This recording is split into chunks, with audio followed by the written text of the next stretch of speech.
Welcome to the Midweek Mailbag, our Detroit Lions preview podcast. No, it's not a well, in this case it is kind of a preview because we are going to be talking all about the 2025 NFL Draft. But it's Midweek Mailbag because, as the name suggests, we're taking your mailbag questions and answering them for the next hour-ish. If you're watching us live, it's going to be a heck of a lot longer than that. But anyways, my name is Jeremy Reisman. I am the producer over at prideofdetroit.com. You can find me at Detroit Online on the socials. With me to help answer all of your questions is managing editor / general manager of Pride of Detroit is at Erik Schlitt on Twitter. Erik Schlitt is here. Erik. Hey, buddy. Hey, buddy. It's sneaking up on us real fast here. This draft, right? 2 weeks away. It's crazy. Yeah. I feel like I'm prepared, but at the same time, I feel like it should be much further off than what it is. So yeah, it's gonna be on us in just over 2 weeks, and that's exciting and also scary to make sure we get all our work done in time too. Right. We're just kind of kicking off some of our draft preview stuff over on the website, prideofdetroit.com. One thing I noticed that we have not done a single mock draft on the page, which I'm kind of wearing as a badge of honor a little bit. But I know people like it, so maybe we'll get one or two up before we get to the start of the actual draft. Yeah, I've had it on my schedule.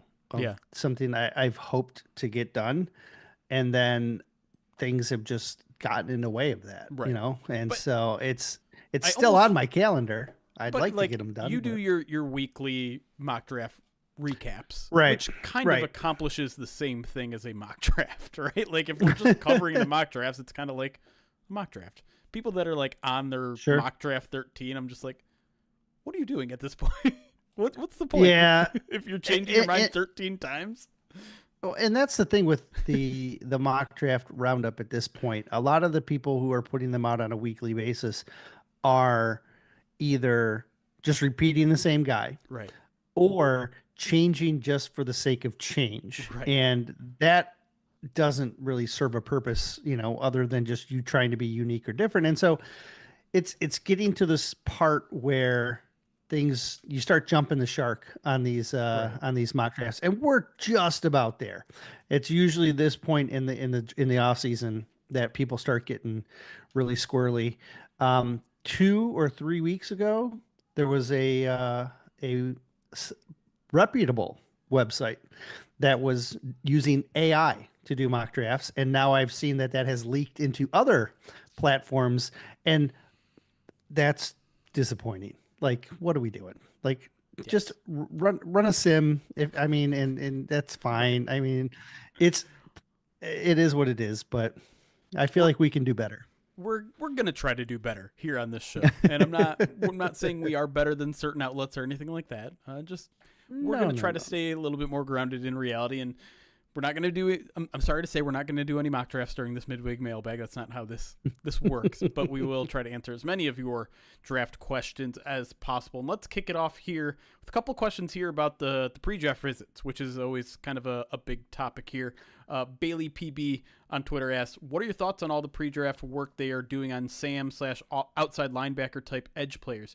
Do you agree it seems like they are looking for a Barnes backup predecessor if they move him back to Will eventually? Could they draft a purely stand-up pass rusher? I think they could, absolutely. There are a handful of guys that I believe meet the qualifications of what they're looking for in a Sam. One of the reasons that they are looking for a Sam could very well be like that they are potentially thinking about moving Barnes in the future. It could also be the fact that it's such a hard and unique position to find, and they lean on it so heavily that you almost have to have a backup, because if something happens to Barnes again, then you're scrambling, right? So the way I see the Sam position, I have 8 guys that I've flagged that I believe could kind of fit the role. Unfortunately, 2 of them are top 10 players. And so Lions are not even going to sniff them, right? And then when you get into the other six, the Lions have absolutely done their homework on pretty much all of them, if I'm not mistaken. The only one we don't have an official, um, visit or combine meeting with is the kid out of UCLA, Oladejo, Hmm. right? Other than him, Josiah Stewart, Q Robinson, Right. Colin Oliver, Jalen McLeod, Chaz Gamble, like they've done either a top 30 or a combine visit with all those other guys. So it certainly seems like they're honing in on trying to utilize maybe a day 3 pick, maybe a day 2 pick, to add a pass rushing linebacker to the mix that they can hopefully cultivate into a Sam reserve, and maybe they can do something else. Like if you're drafting Josiah Stewart, you're doing it on day 2, and he's going to have he's going to be James Houston and a Derek Barnes backup. Like he's going to have Right. multiple roles. But if you're drafting a guy like Chaz Gamble, or you're taking him as a UDFA, like there's a learning curve, and it's more specific what his role might be, and it's probably closer to Sam.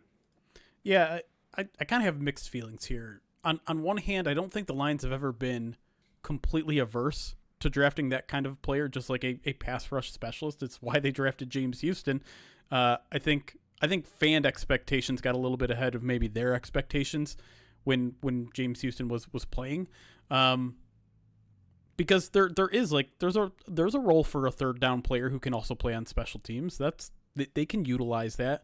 I also think, like you said, like there's probably a little bit of a hunger for a backup Sam, who one could take over in 2026 if they decide to get rid of Alex Anzalone and move Barnes back to the will, but also just to have a backup Sam because we saw what happened last year.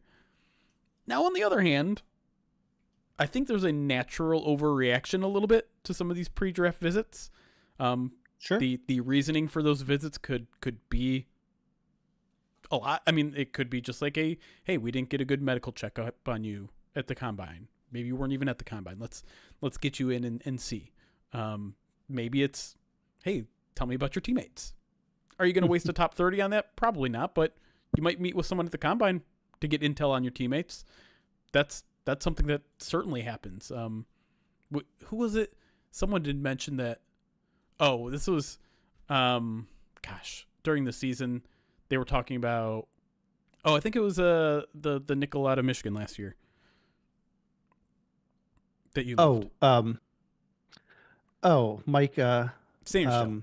Yeah, That's right. Sandersville. Yeah, Right. remember how the Lions were talking about, like, we talked to Michigan people and we kept asking them, who would you bring along with you? Who's a player that you'd bring along with you because he'd be a good teammate? Everyone said Sandersville. Like that's intel that you get in some of these top 30 visits and some of these combine visits and things like that. So I think jumping to sweeping conclusions based on who they're bringing in you got to be a little careful there. I do understand that, you look at the Lions draft history and they drafted a lot of guys that they brought in for top 30s. They drafted a lot of guys that were in for formal visits. All that is true. And if you want to try to look for patterns, maybe they're there, but I'm not so convinced that they're okay. They're going to draft a backup Sam now. They're going to. They brought in these guys. Mm-hmm. No, it's interesting because like they seem to have touched their bases on guys that on day 2 and on different points of day 3 and even the UDFA market. So I don't think they're going to feel compelled to draft, but I do think they're going to add if they get the chance, and it Sure. could be at any point from day 2 to UDFA. The other thing to also keep in mind is, like, we have a fraction of the information on the meetings, right?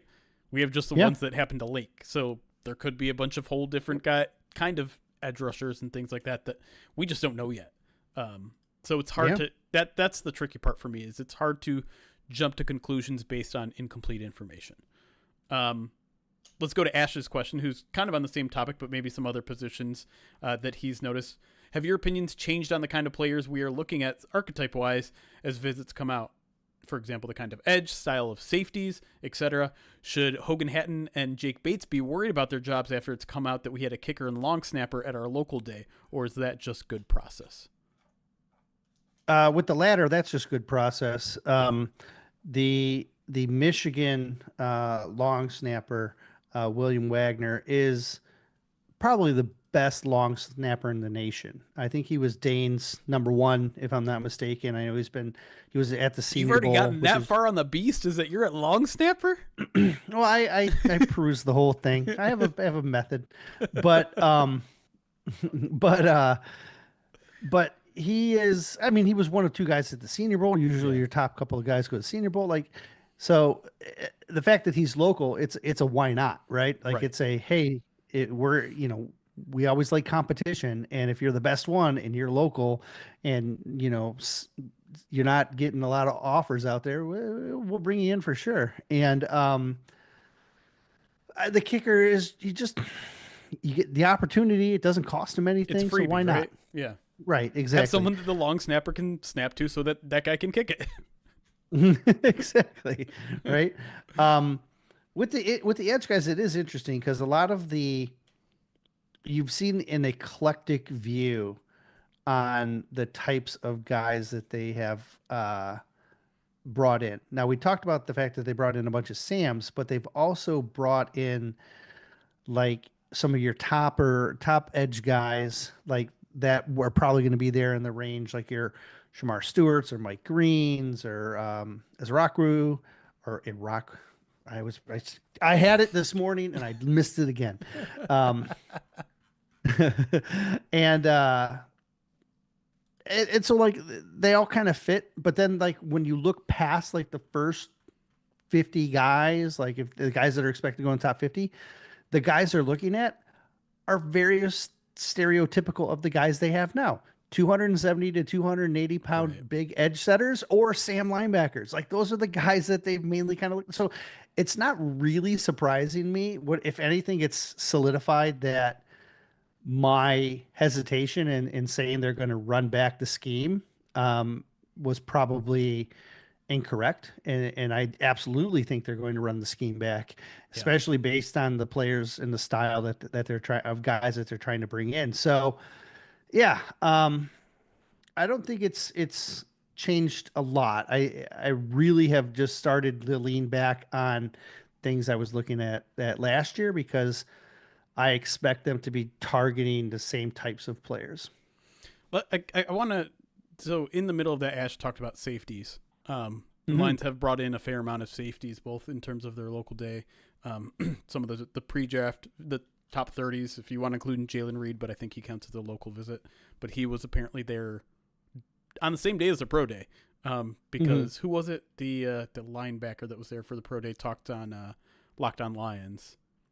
Was it Dorian? Yeah, I think it was Dorian Mousey out of Auburn. He the was on kid the from podcast. Auburn. Yeah. Yeah. Anyways, he mentioned that Jalen Reed was there. Jonas Sanker, who I know you're a big fan of. There was one Yes. more. I can't remember. But either way, seems like the Lions are doing some homework on some like potential day two safeties. And I'm just kind of curious as what's your take on, what's your read on that? Like, do you think the Lions are potentially interested in getting a starting caliber safety? Are they interested in filling that Ifatu Melifanu role? Mhm. I think a lot of people are really interested about that because obviously you have two safeties here that are probably going to get extensions here. But if they're interested, like if the right guy is there, could that put one of the extensions in jeopardy? I have a hard time believing that it will because Yes. I think they have pretty openly talked in a way that like you don't talk this openly about extending Kirby Joseph unless you're going to do it. And I think it's almost unthinkable at this point that you wouldn't extend Branch unless something crazy happens. So I don't know. How do you read the safety interest here? The safeties that they're looking at that I believe that they're probably the most interested in are guys that would be there in like the third, which is pick 102 Sure. or fourth round. Yeah. That type of player is if you can find an elite backup, a guy who can spot start and then also be a key special teams contributor, that's huge. Like that's a huge value to what the type of player that the type of value you can get in a player at that spot, because you got to think like they got Vaki in the fourth round almost solely because of his special teams with offensive upside. But so and safety is a huge part in the new approach to the kickoff rules and stuff like that. So if you can get a safety who can be an impact player on special teams, but also, run a safety 3 role that can spot start, that's huge. Like you'll take that all day, even without the chance of them necessarily having like a path to a starting role in the next however many years. Right. So, 8, um, 8 years. well, right. I mean, they're probably look for a better home, a more opportunistic, like if he did, but like Sanker, I love Sanker. He's probably going to be one of the better special teamers in this class. He has great range. Mukuba from Texas is the other one. Like they both have like the ability to play too high in the slot and as kind of like in that robber role, like that kind of like floating role that Branch kind of plays. And then with Reed, he can play the too high, the robber, a little bit of slot, but he's more box because he's more run. Like, so they kind of have all these things. And then those skills all translate to special teams too. So all three of these guys, they make a lot of sense. I think there's a separation between Mukuba and Sanker and then Reed. But if they took one of these guys in the third round, I think they'd be ecstatic. All right, let's move to the next question from old Christopher. I bring this one up because I know you're a fan of this guy, and I kind of want you to wax poetic about him. But he asked, yes, Tyler Booker or an edge at 28? Now, obviously, I think the answer to that question depends on which edge. But, right, and which guard, right? Right. But if it's Tyler Booker in this case. Yeah, if it's Tyler Booker in this case, yes. I guess let's frame the question like this. Which edges would you take over Tyler Booker? And which ones wouldn't you? Oh, that's tough because I think Booker is going to end up being such a perfect fit for what they want to do. Like I've said this before, when it comes to grit and it comes to the intangibles that we look for in the grit index, he is so far ahead of everybody else that we're trying to find ways to like even it out. Like he's messing with the scale essentially. He's killing the curve. He's killing the curve. Well, I remember he was the last interview I went to at the NFL Combine, and that's when he dropped the I want to make the game less. I want the person against me to hate football essentially. Yes. He's everything you would want. Everything Dan Campbell would want. He plays left guard. He's got the skills that you want, the power that you want, the anchor that you want.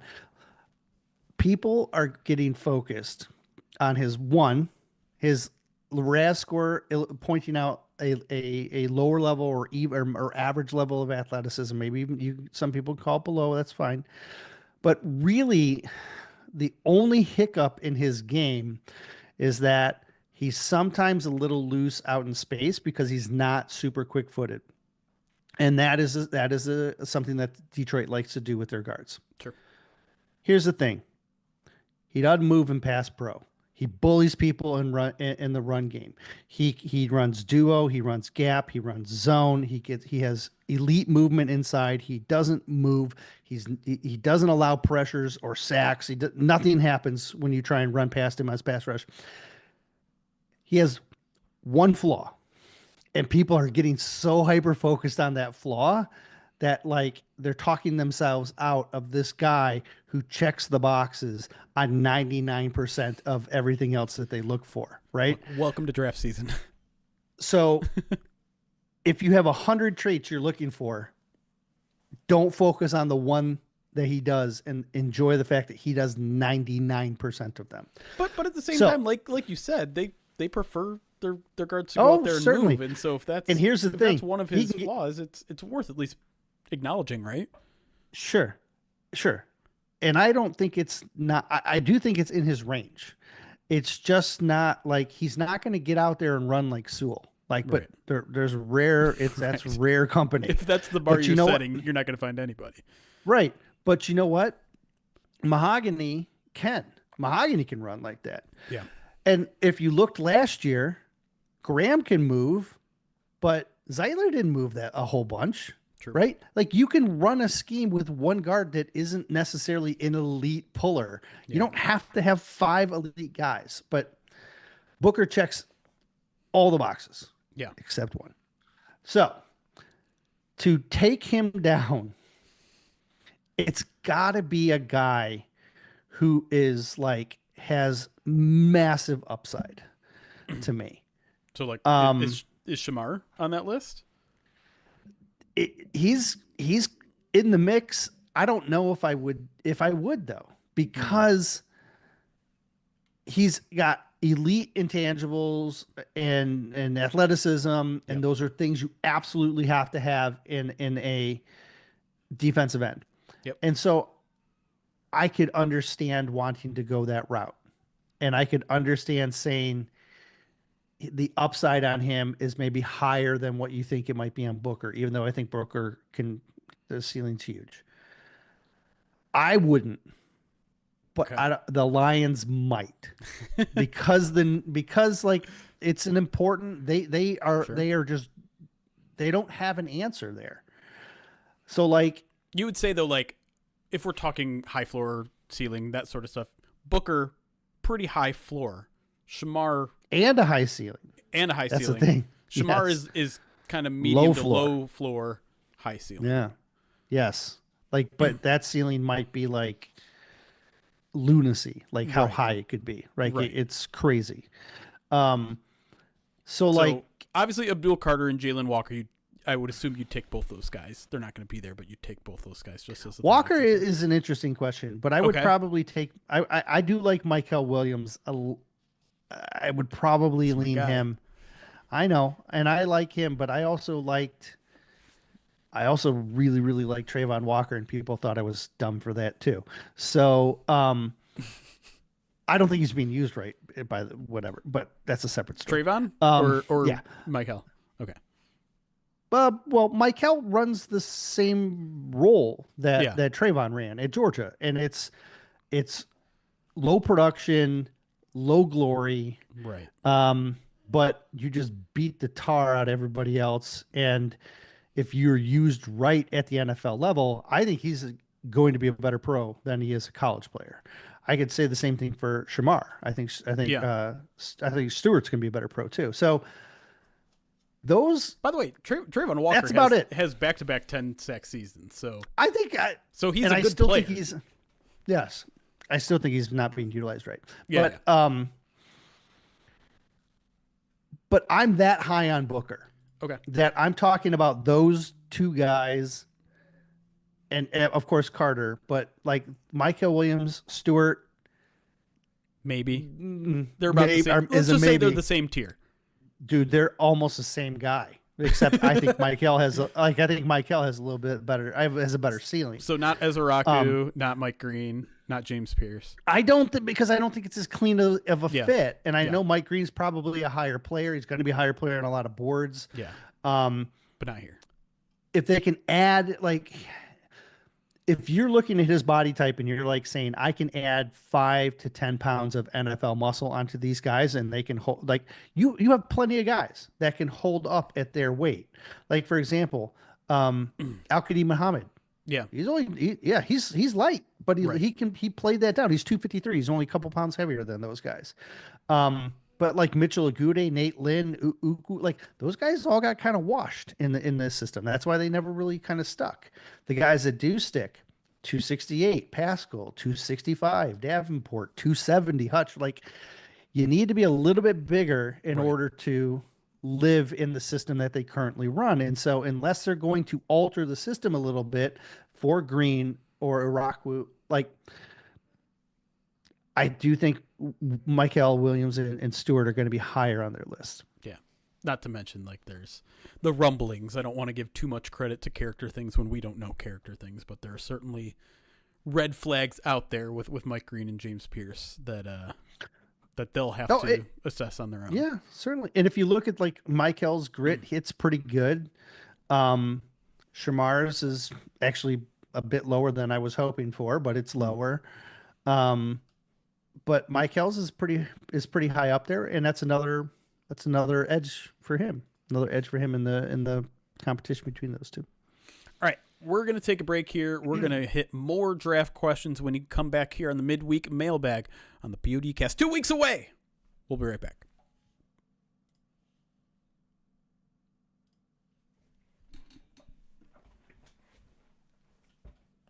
What's up, everybody?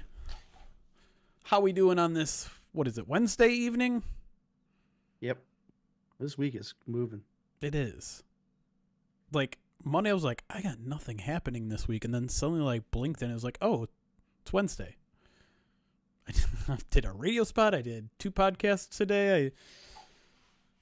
I don't know. I wrote like 6 articles today, Eric. What's that I know. about? I edited them all. I wrote 6 articles in the slowest day of the year so far. When you're bored, that's when you're bored. I know I got to work a little harder. I've been getting a little anxiety just because, like, I feel like I'm not writing anything. Mm-hmm. And I'll be honest, like, page views are pretty down right now. Mm-hmm. Which is, I mean, it's fine. It's whatever. I don't get paid by page views, but we were on like such a hot streak for like 4 straight years at Pride of Detroit, just like up, and then like the minute we plateau is when I'm like, oh god, I'm getting itchy. What's happening? I think it's been a weird week. Yeah. And like all that news on the visits, it like all dropped at the same time, basically. Yeah, like I don't remember it ever being like this, where it's just like the main reporters are all dropping these. Hey, this guy visited these guys, and these guys are visiting here. I'm just like, okay. Not a lot of stuff going on, right? Like that's why I guess we need someone to trade their first round pick for something. TJ Watt, do something.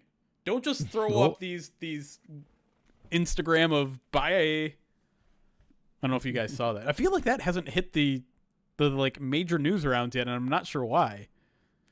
I mean, it was.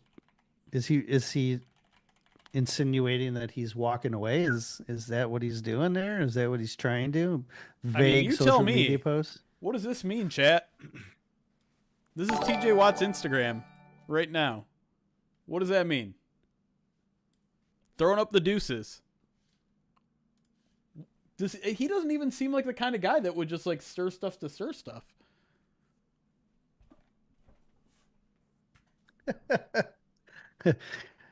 He heard they're close to signing Rodgers, and so he was hanging it up. It's either me or him. All right.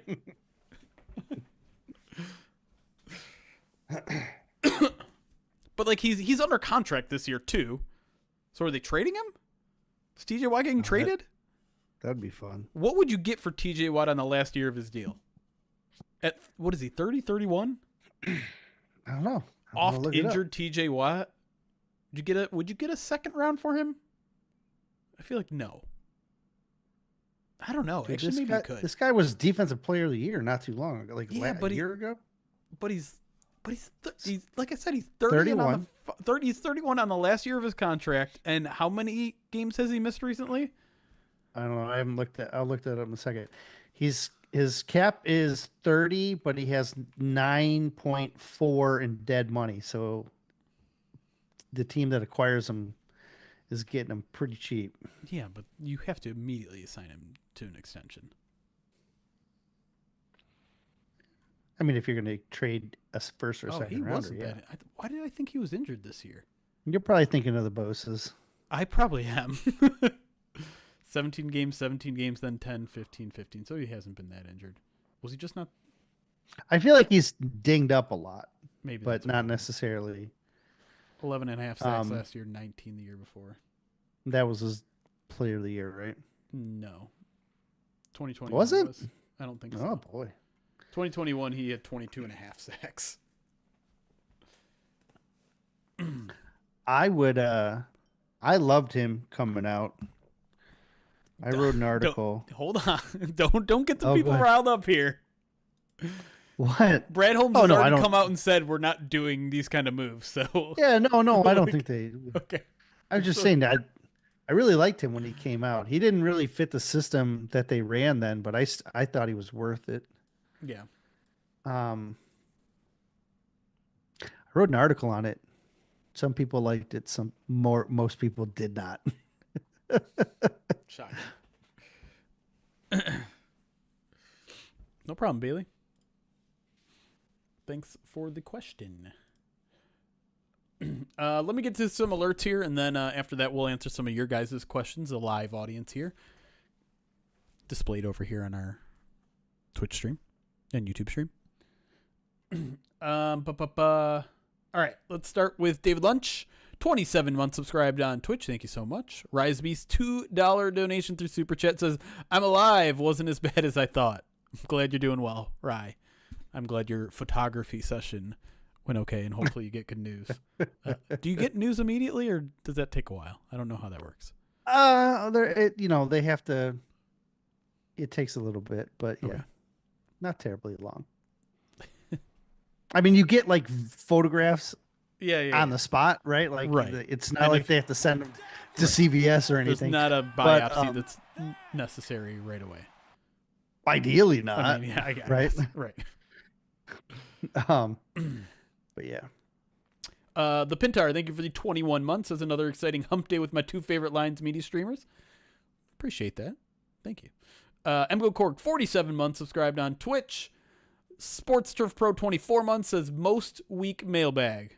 He did spell WEEK, to be clear. Yevitz, 43 months, says midweek mailbag podcast dives deeper into colonoscopy. Dives deeper than colonoscopy.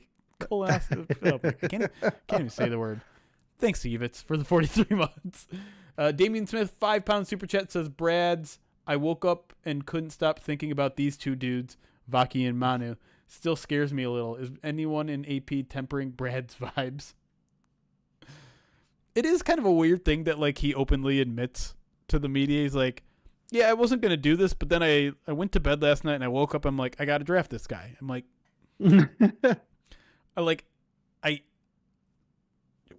we have to learn to trust your intuition, but also I would like your draft process to be a little bit more thorough than that. Than just, I woke up and I felt like that we needed to get that guy. That does unnerve me a bit. But that's Mr. By the Book guy. Like, don't take risks. Everything needs to be formatted and thought of, and play things by the book. Me, I'm not Mr. Rule Breaker. But there is certainly an amount of like, okay, well, his intuition is usually right, so maybe I should just shut the hell up.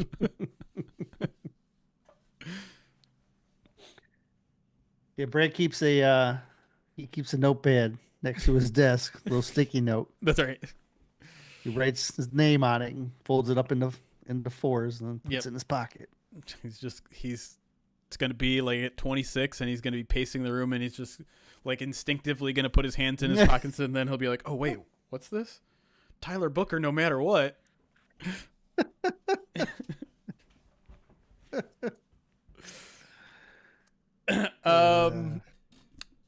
Denscan, thank you for the follow on Twitch. Andrew, $5 super chat says, don't you think if the players have equal calibers that the edge is far more important and more difficult replacement than a guard is? Yes. So would that tip the scales for you? Because you said like all these guys are basically on the same level. Booker, Shamar. No, I think no. Let me rephrase that or clarify. I think Booker is the better player. I think the fact that he plays guard lowers the value of him. And so the lower value of him is still level with everyone else. With them because they have a higher, gotcha. Yes, upside. They're getting a position. boost. He's getting a drop, and they're equal there. Yes, he's a better player. Gotcha. Yeah, 100%. Okay. Duck Lion, thank you for 26 months on Twitch. JT Sam 5-bit says Peter Piper picked a peck of pickled peppers. A peck of pickled peppers Peter Piper picked. If Peter Piper picked a peck of pickled peppers, where's the peck of pickled peppers Peter Piper picked? I handled that. I don't know why I can't say colonoscopy. There we go. Thank you for the challenge there, though. Alien Vivitor, 49 months subscribed on Twitch, says, what realistic pick in the first round would most surprise you? Realistic to exclude kickers, punters, long snappers, running backs. So surprise us in the sense of position? Repeat the question one more time. What realistic pick in the first round would most surprise you? Oh, okay. I still think it's if they took a safety, a guard, like a defensive back, or I'm sorry, a defensive back or a what's the other position? Tight end? A tackle, offensive tackle. Like a pure tackle, not a tackle you're going to play inside. Yeah. Like a guy is like, hey, this is an elite tackle, but he's a tackle only. Right. Like I could see them making that move, but not necessarily or a safety. I mean, I think those are realistic. I could see them going that route and being like, whoa, okay. But like if Malachi was there, I could see it. I could see them take it. Like, I could see them look at him. I mean, what do you do? Like, you trade Brian Branch? No. What do you do with Malachi Starks if Brian Branch is on your roster? You don't extend Kirby. That's probably what happens, because Malachi can play in the nickel right now, but he can also play free. He can also play single. He's got ball skills. He's got range all over the place. Yeah, I wouldn't necessarily do it, and I love Malachi, but that'd be wild. If they did that'd be wild. Well, you'd be running him as your nickel. Like you'd be running a 3 safety set, and then all your corners are outside corners now. Like that's pretty. Like you're gonna cross train one to play inside. You know what I mean, as a backup. On draft night, Amik Robertson's Instagram page is gonna be wild. Yes, like he's gonna drop some I don't know. I can't do the What was the thing he said that was really great? That he comes from the dirt. You can't bury what comes from dirt. Yeah. He's gonna drop 7 of those in the offseason if they draft Malachi Starks. I actually think he's such a unique character. Like Malachi or Amik? Amik. Yeah. I really wonder what he doesn't seem like he would be phased. Like he would just see it as a challenge. Yeah. That's kind of what I mean. Yeah. You'd be like, okay, I'm in. Look, let's injuries happen, man. You need guys like Amik. Yeah. But honestly, if I wouldn't be surprised if they drafted him. It would be hard for me to mock Malachi to Detroit, but it wouldn't surprise me at all. I'm trying to think of other relatively surprising. I want to talk about it a little bit later. We are going to talk about it a little later, but Kenneth Grant is kind of an interesting thought. Dude, I'd love Grant. I'll tell you why too later. Okay. If you want me to hold on to it, that's fine. Yeah, hold on to it. While we're on Michigan prospects, we talked a little bit about this on the PODcast, and I'm curious of what you would think if somehow Colston Loveland was there at 28. We talked about this a little bit last week. Did we? Yeah, because he's a top 15 talent. You just turn into Belichick is what you do, right? You're running multiple wide sets, too tight. You're gonna have to. Do you think they would do it? I don't know if he's actually true to his board. I don't think he necessarily would, but it's top 15 guy, maybe even top 12 guy, maybe top 10, top 12 guy. Here's the deal: you could play him outside with St. Brown in the slot, and then Sam, and then JMO on the outside of him, and still have a back, and then you can run Sam out, and like there's ways to make it work, and you can run him out of the back, like not Loveland, but Right. you could run like Sam in some unique things out of the backfield. It just it'd be wonky, but he's good. I mean, and like the positive spin there is like, well, then you don't have to spend a ton on Sam.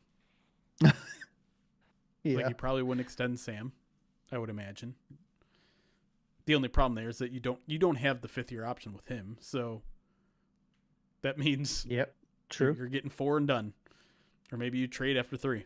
Maybe you pull a Hutchinson. Mm. I don't know if anything else would that could realistically happen would surprise me. Like even offensive tackle wouldn't be that surprising to me, especially since so many of these guys have guard flexibility.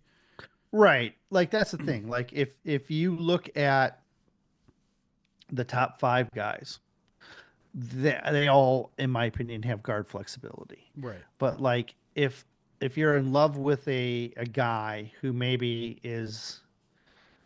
only a tackle, like Ursary from Minnesota. Let's say you're like, oh, he's so good. We just absolutely love everything about him. But he's only a tackle. Like, I don't think he's going to play guard necessarily. Right. But again, I don't think he's in that range. Right. It'd be unusual. But at the same time, if like a Kelvin Banks, like this is Baumgartner's Yeah. suggestion.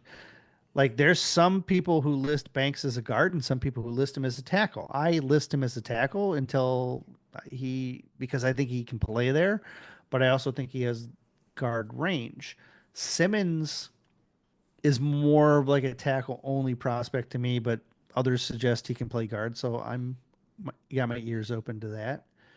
Connerly is, I think, guard flexible as well. So like the guys that are probably going to be there are probably going to be guard flexible. And so if that's the case, you've all of a sudden got a handful of like instead of just 3 offensive linemen, you might have 6 offensive linemen that you could pick from. And then if Booker's off the board early, you're still going to have 4 or 5. So if they want to go that route, Yeah. but I'm really intrigued. I'm really don't know like how they would do it. Like if they took Banks, like Baumgartner suggested, there's an easy path to play him at guard and then play him at right tackle and shift Sewell over when you decide Right. when Decker's time is up, whenever that it happens to be. Like you could do that. You could do that with Banks. I don't know if you can do that with like Gray Zabel, right?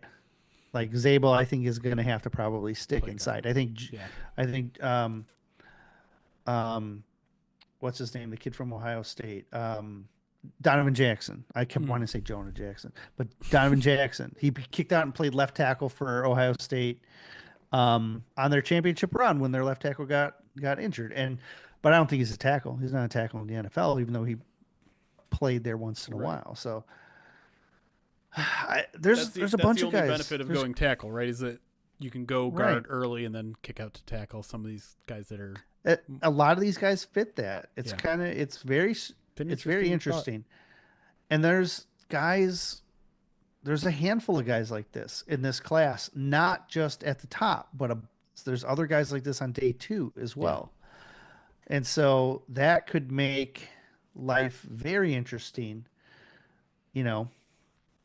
when they do eventually select their offensive lineman, or if assuming they select their offensive lineman, is which way would they, what kind of range are they going to get with this guy? Yeah. Krolik, 47 months subscribed on Twitch, says mock draft Wednesday. Yeah, sure. In 3 Wednesdays, we'll do it. Oh God, that would be the day before the draft. No, that's 2 weeks. No, is that 2 Wednesdays? Oh, you mean 2 Wednesdays from now, not 3, including. Let's run some 2026 mock drafts. Gladly do that. I know we used to have mock draft, Thursdays, but I think all of us realized maybe we were running ourselves into the ground a little bit back then. Mm-hmm. What's up, Brett? How's it going, buddy? Brett hates Michael Williams, by the way. Oh, that's a shame. I haven't had a discussion yet. Maybe we probably have to bring Brett on the pod before the podcast happens. Maybe that'll be a first bite for subscribers.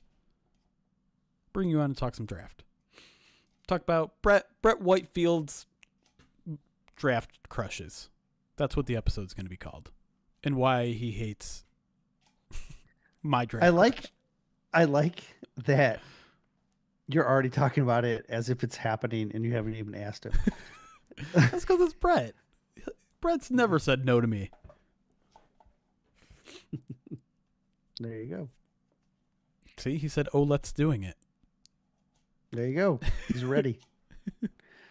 We had some questions in the chat. Let's scroll back up to those.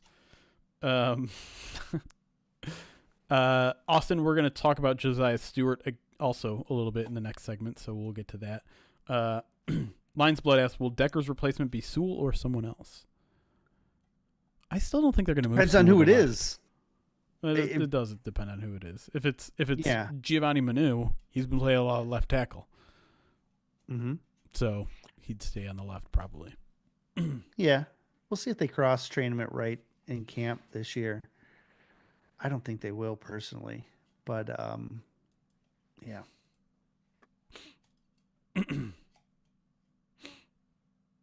I had another one and now I lost it. If you guys do have questions, you can throw them in here. Like, would you rather fight 100 duck-sized horses or one horse-sized duck? Which is always a popular one. Ducks are jerks, so a horse-sized duck I would not want. Anyways, what? I wouldn't want to fight a horse-sized anything. Did you have one that you liked that you wanted to ask? Alien asked if they trade up to 15 to 20, what would it cost, essentially? We talked about this a couple weeks ago on how the draft, the what do you call them? The boards. Trade charts. Yeah, the trade boards. Yep. The trade charts are just like wildly different when it comes to like the top half of the draft. Really just the first round in general. Because I think we were just saying like how much would it cost to jump up to 20? And one was like, yeah, you could probably do it with the Lions' third round pick with 102. And then one was like, no, you need that and a first round pick next year or something crazy like that. Right. Everyone has their own chart. I don't think anyone uses a Jimmy Johnson chart because that one's pretty old and was made before the rookie wage scale was in effect, which is a pretty critical moment in history. That thing was outdated once he executed it because once people figured out what he actually pulled off, they were like, oh, okay. I gotta let you get away with that again. He's just fleecing us all the time. Yeah. Yeah, that it is out of date. We're also going to talk a significant amount about trading up in the next segment as well, because I don't know why, but like everyone seems to have that itch right now, and I think it's partially because of the draft class and the way we talk about it, right? Which is like there's 15 first round talents in a lot of people's minds, or want to call them first round talents or whatever. They're in their own tier, like that top tier of player ends somewhere between like the 10 and 15 mark. And so Lions fans are itchy, like, oh, I want to get one of those. Put us over the top. And listen, I have my own thoughts about what the Lions should do in those instances, but we also know that Brad Holmes will do whatever the hell he wants because he's jumped from 32 to 12. He's jumped from what was it, 26 to, no, it was, were they 28 last year too? Is that where they started? No, they must have been 30. 30? Jeez. They went to the NFC Championship, so maybe 29. Yeah, it was I think it was 29. And so they went from, 29 to 24 or whatever? There you go. Nailed it.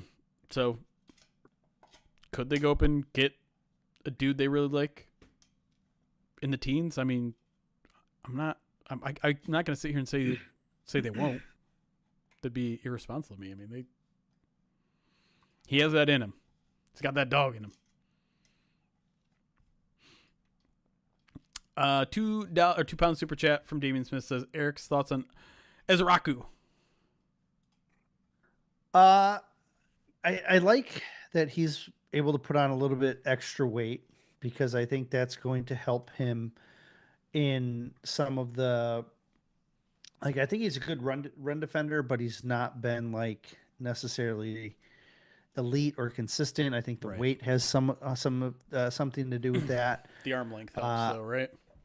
The arm length is huge, right? And the weight that he's at, because he's like at like 248. Yeah, I think you can put on 5 pounds on him in camp like easy. Yeah, and that puts him at the same weight as Muhammad, right? So you're talking about a guy who at that weight with that arm length can function in your system, but you're going to want to be able to add muscle as his career goes on, and I think he has the frame to do that. So I think from a long-term perspective, he has a frame that fits, even though he's a little bit on the lighter side right now. Stylistically, he's very aggressive. He's bendy. He can attack. They really don't have a guy who can attack the way that he does. I think he can attack while also still being able to maintain his lane. And that's a big thing. Like a lot of these guys that are just pure pass rushers, they'll lose their lane and they'll be too aggressive, and then they get out of position because they're trying to get the pressure to get to the quarterback. And I don't think Ezraku's as much like that. So I like the upside. Like I said, I think he's a little light for them right now, but you can trade it off because you're hoping that you're going to get something out of Marcus Davenport, and he's going to be situational. You're going to be building onto this guy, and that he, eventually has a really good ceiling. And so I think he would be in play if the board falls the right way. And so I wouldn't be surprised if he ends up, or if he's, in the mix when the Lions pick. I didn't realize he had 80 tackles last year. Yeah, I mean, like, that's insane. I know like people point to the 16.5 sacks, but 80 tackles is also ridiculous for a defensive lineman in 12 games. Yes. Yeah, like he's active. He's very active. That's crazy. Everything. This kid is it's all, you can build onto what he has. Yeah. And that's important for what they want to do. Grant Cook on YouTube asks, how many players do you think Brad Holmes would give a first-round grade? I think the number might be surprisingly small. Oh, yeah. It's hard to say. I mean, what did he say for the 2022 draft where he got 4 first-round talents? According to him, it was like 15, and he got 4 of them or something like that. Right. He's a magician.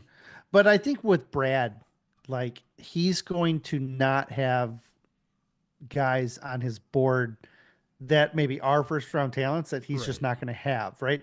So he's probably not going to have the 2 quarterbacks on his board because they're not going to be there.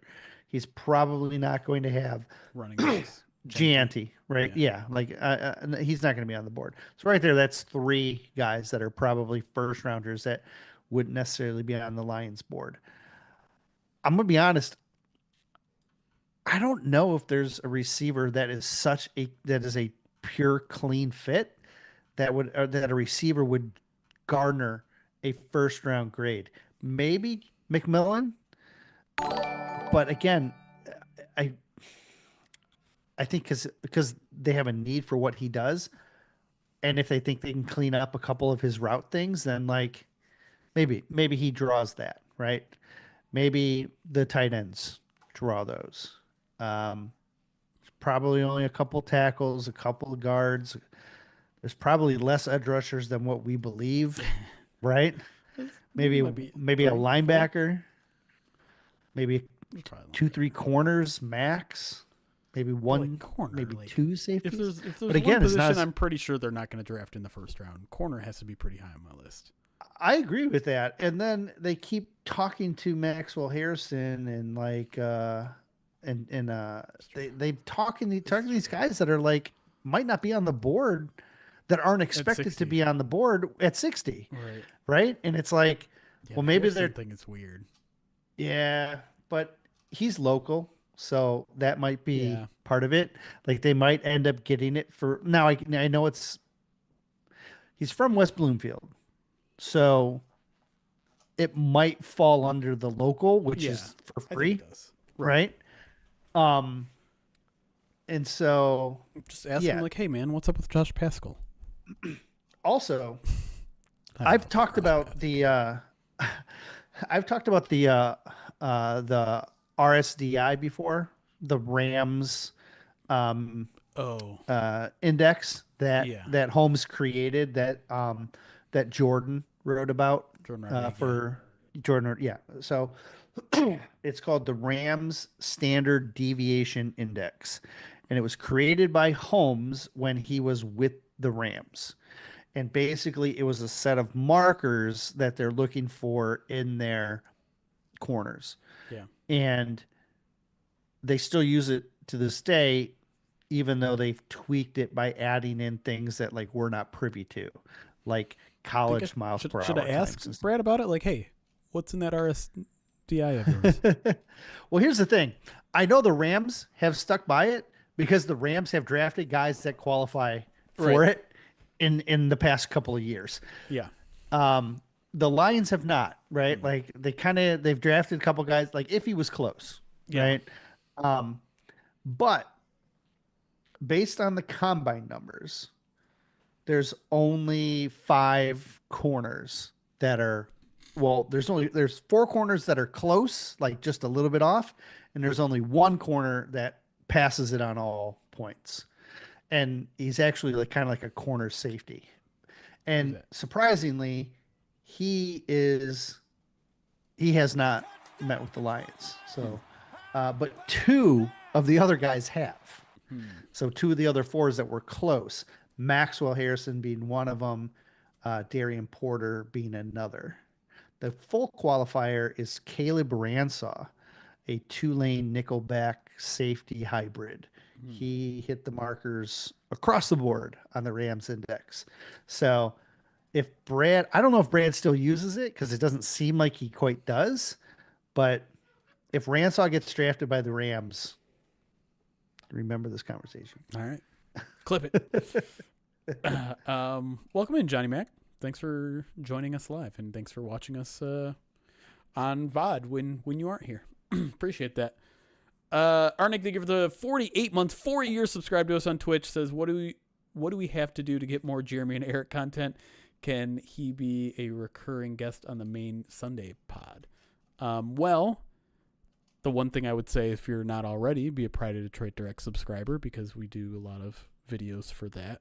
I was already talking with my boss about plans for the draft, and I'm almost certain that you and I are going to have a post day one video recorded in the middle of the night on Thursday. That'll be up for that. And I don't know. Yeah, we're always thinking of things, but we both have busy schedules, and sometimes that becomes hard to connect in that way. But there's a lot more. There's other obstacles too, you know, like that are beyond our control as well. True. But yeah. Anyways, Pride of Detroit Direct is right now your best answer, because Erik and I do a ton of joint content over there throughout the year. Maybe less so during the off season, but daily training camp video recaps when both of us are there. Sometimes one of us will just be there, but that was one of the more popular things that we did last year that we continue. Actually, we did it 2 years ago, continued it last year. Erik and I do post-game shows every single game. And sometimes those last 30 minutes, sometimes they last 60. So, yeah, right now that's your best answer is Pride Detroit Direct, and we're always working to figure out more ways. Like we used to do a lot more collaboration on the writing side too, like little like joint mailbags and back and forth discussions, kind of in the vein that Chris Burke and Nick Baumgartner did for a while over at The Athletic. Maybe we'll get back into that a little bit more, but those are just time consuming. This idea kind of stemmed from that, grew from that. Right. Right. True. Andrew on YouTube, we've gotten a lot of super chats today. Very much appreciate the support, YouTube. You guys are picking it up. I love it.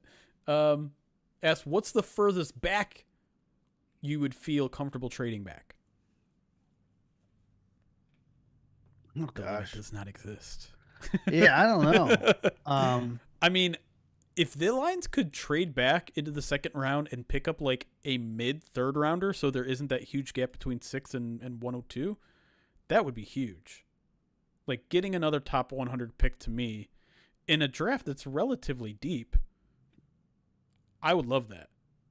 Absolutely love that, especially considering like I'm going to keep repeating this talking point, but when you're paying all these guys and you have like 14 or 15 guys that are eventually making like top market deals or somewhere close to top market deals, you're going to have a lot of guys on rookie deals and a lot of contributors on rookie deals. And so, yeah, I mean, it's in that it's an interesting class, right? Yeah. Because they're light at the top, yet it's a deeper middle, right. which means you may not get a Pro Bowler, but you might get those 3 starters that we talked about, that 3-3-3, right? You might, they too could be big. Yeah. And so, I'm expecting them to come away with contributors, like big time contributors, and day 2, and probably their 4th round pick as well. Yeah. Thank you, Johnny Mac. Appreciate it. Drew says, Eric, I'm so glad to have found your content. It's helped me understand the team and football so much more. Very nice. Very nice. Thank you. Arnick is a POD. I didn't even tell people how to subscribe to Pride Detroit Direct, but in case you don't know, pridedetroit.com/subscribe. Where can you find Eric's Patreon? That's a great question. It's Patreon. If you Google Patreon and then Detroit Lions Breakdown Podcast. There you go. And again, as a reminder, that gets you Eric's awesome, amazing draft board thingy. What do you call it? What's it called? I always call it the DLB, then whatever year it is, Lions draft board. Which features a bunch of stuff. It features his own rankings of the prospects, rankings based on other things, crazy color-coded things that you have to have a master's degree to understand. But it's an incredible amount of information in one area, and I can never recommend it enough. I always say this every year, and it's the absolute truth. There are 3 things that I have loaded up to my 2 computers that I bring to draft night: the Beast, PFF's draft guide, and Eric's draft board. Those are 3 essential pieces that can help feed me information quick when I need to cram on a player that the Lions may have just drafted. Got your 40 times right there, got your positions, got your player comps, got your teams that you played for, including ones that maybe you transferred from, ratings on according to certain things. You've added even more this year, including pass rush win rate and things like that. Grit ratings.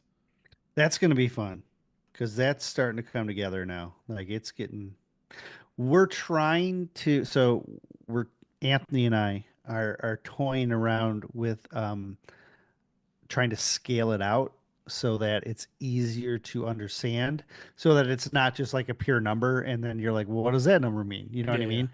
So in the past we've done like tier 1, tier 2, tier 3, but like that's a little bit too simplistic for the levels that we have now. So we're trying to like scale it out so that it's maybe like on a scale of like 100 or something like that, like so that people can kind of be like, oh. So I don't know, we're figuring it out. We're Yeah. still trying to like fine tune that. He's a math whiz. So Anthony is, I'm like, Shout out this is Anthony. what I'm thinking. And he's like, yeah, between the numbers on Twitter, he is, he's like, oh, let me just mock that up for you real fast and show you what it looks like. And I'm like, holy cow. Yeah. The formulas. I thought I was pretty good at making Excel formulas. The stuff he's sending me, I'm just like, my goodness. I don't know how to do this. I don't know how to replicate it. I just know how to click Amazing. the E that sums everything up. That's my favorite button. Yeah. When I Equals was on, B2 plus C2. That's about as nifty as my Excel formulas get.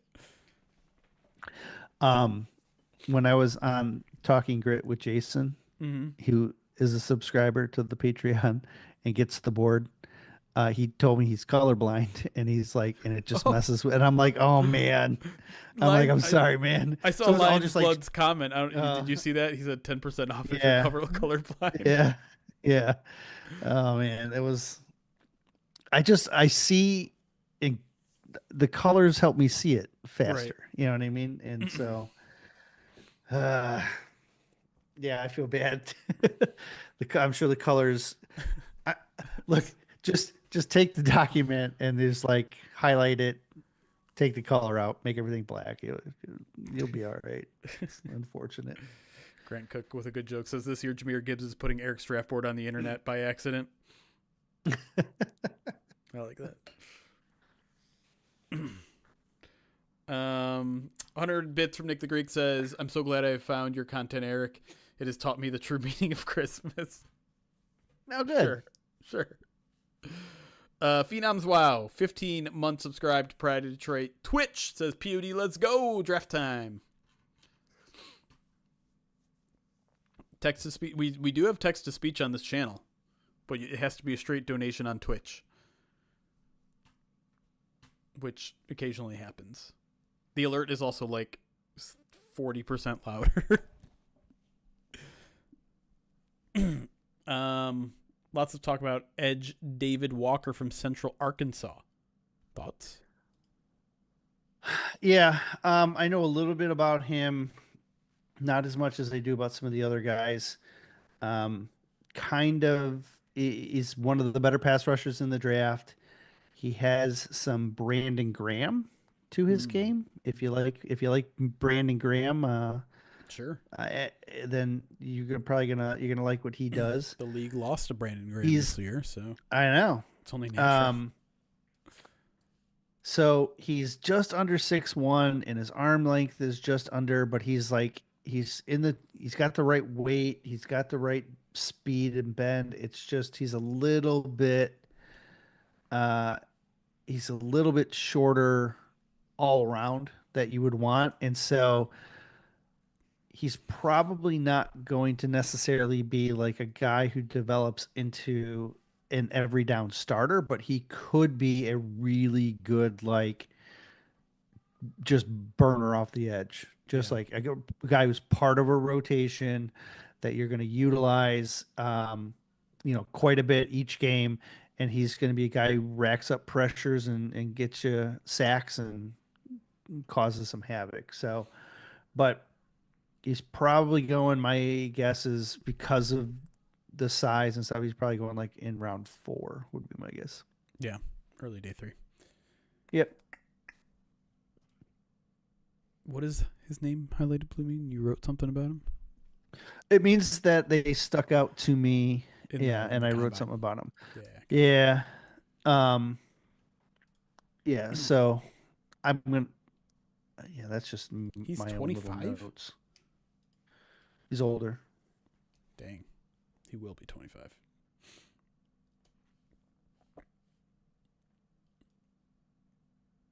All right. Any hint on the under over 10.5 wins vote is going? Unfortunately, we don't actually get to see that until they send us the results. Yeah. It's a weird. We don't get it until that we do. And it's weird because we have to wait on like all 32 sites to actually put theirs up, and then we have to wait for all of them to have been up a certain amount of time. And so even though we're like one of the first ones to throw ours up there to get as many votes as possible, we just have to wait for the people who are still like, oh, I'd like to be part of it, like 3 days later. Right. And so it's all a very silly process, especially since we have the technology to just throw a poll up there that everyone can see the results for immediately. But this is full disclosure. It's a sponsored post. We get 2 posts and they out want of a it, graphic. and they want a graphic out of it. And I think there's a little bit of excitement that you guys don't get to know the results until we post them. But I don't know. I want to talk about that for a second. The 10.5 line. Mm. Do you view that as it's a little insulting after a 15-2 season? Yeah, a little bit, until you realize that 7 of their 9 games on the road are against playoff teams. And then you're like, oh, but then they also were 8-0 Why on the is road Nick last the Greek year, so that's obsessed with pretty Matt good. Patricia's bosom? So, you know, I can go back and forth. You got interrupted by text to speech. I'm sorry. Oh. Madi Tuhati with the $10 donation says, why, as you all heard, why is Nick the Greek obsessed with Matt Patricia's bosoms? So I didn't really hear anything you just said.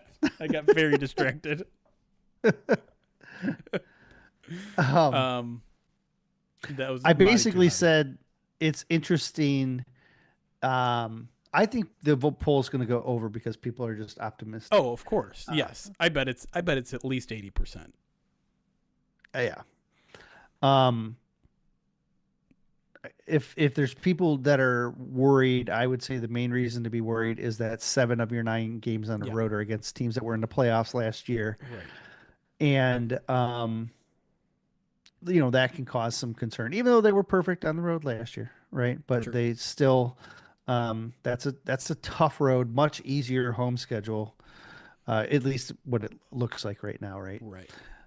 So, you know, I think we're going to have to prepare ourselves for an off season full of people thinking the Lions are going to regress heavily. And listen, like, chances are, obviously, they're going to regress. Not a lot of teams can put up back-to-back 15-win seasons. It just doesn't happen. But I think the conversation is going to be louder than that, because you're going to have people talking about the coaching changes. You're going to have people talking about the fact that they didn't add too much in free agency. They're probably going to do something weird in the draft that's going to make people angry. You're going to talk about the Bears getting better. You're going to talk about the Packers standing pat. You're going to talk about the Vikings making some changes that maybe were an improvement. And so you could probably talk about the way that last year ended. Oh, they were never that good. They only got that far in 2024 because the NFC was bad. You know, okay, dumb things like that. Did the NFC win the Super Bowl? I forgot. But I meant the year before. Oh, whatever. You know, there are definitely some people out there like, the Lions only made the NFC Championship game because they knew who they have to play. The Rams, they didn't deserve to be there. Who they have to play? The Bucks. DVOA is a sham. Yeah, I don't believe in advanced analytics like DVOA. Those are all lying to me. Don't be a sheep. Right.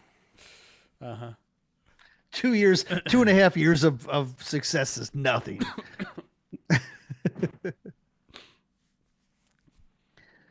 Oh boy, Nick the Greek is trying to figure out how to donate straight to get text to speech. We're the day he figures that out on his phone, we're all doomed.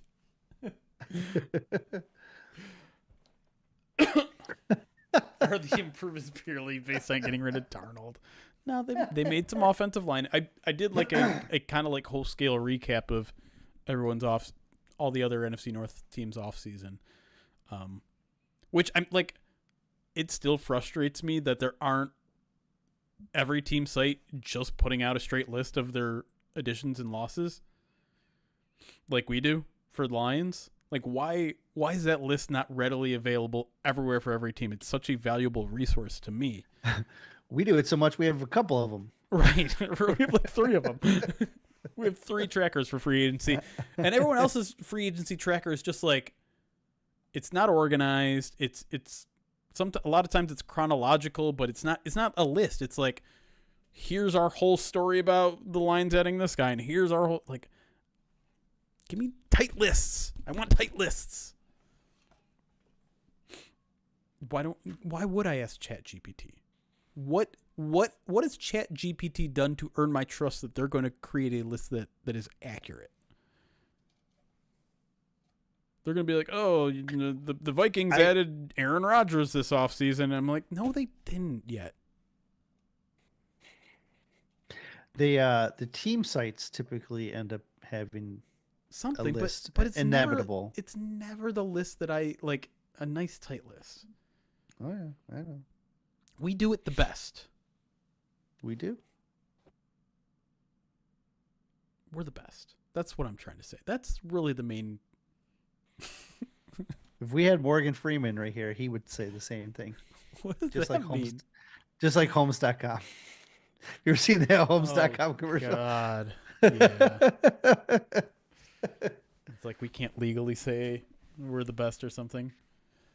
I like tight lists. I just can't, like, I can't tell you how many times I've just been searching of, like, key additions, key subtractions. Tell me about that. Sure, you got to do it for your preview. You got to do it for your previews in when you're at the beginning of the season, right? Because you don't, a lot of the advanced analytics isn't going to be ready until like week 5. Right. So the whole first month of the season, you're like, all right, what do they do different? What do they do better? Like, yeah, you got to go through all that. It's painstaking. Yes. Now, you know what? I just want to see now. Let's go to ChatGPT and let's see how accurate they are.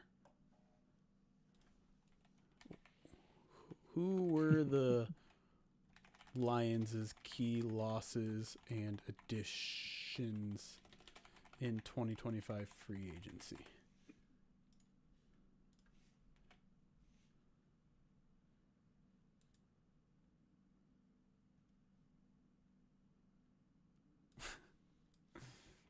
All right.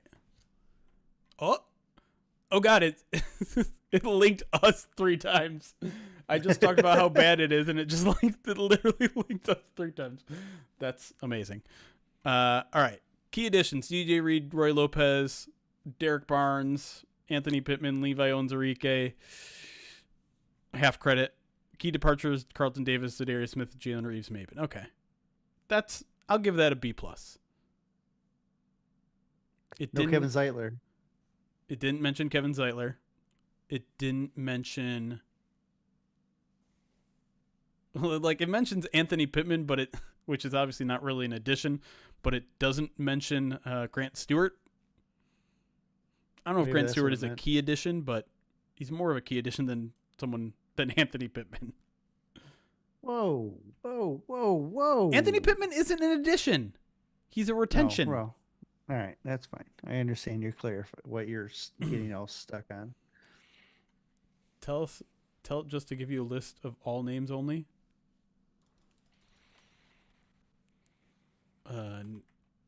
So what? Like name every player the Lions lost and added in free agency in 2025.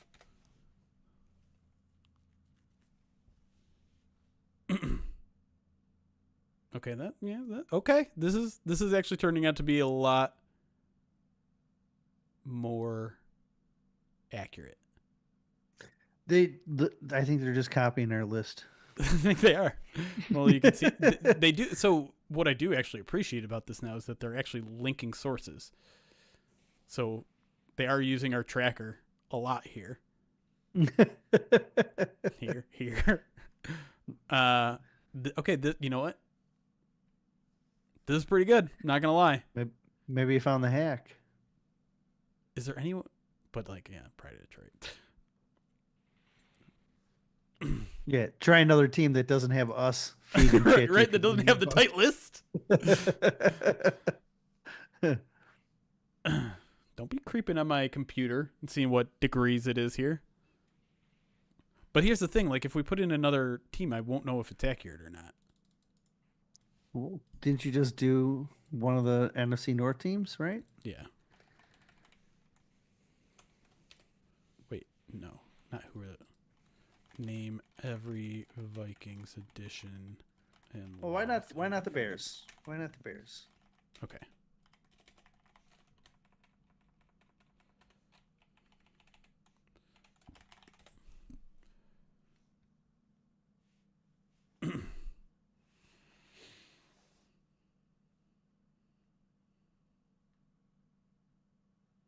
Gee, I do like that they're listing it better here where it's re-signed players. But are they just going to... Here's the thing. Are they just going to be sourcing me? Where are the sources? That's weird. They're sourcing the DeMarcus Walker.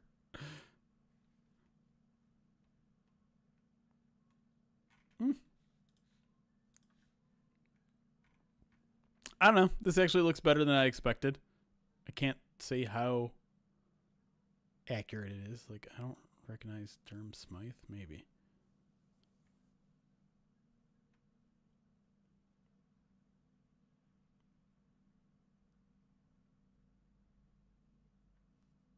Yeah. Better than I expected. All right. All right. You have some, but here's what I'll say. Still, don't trust it completely. Like, if you want to make a if you want to start a list, and you just want to list there, great. Cross-reference it. Just cross-reference it. With what? With the internet. The rest of the internet.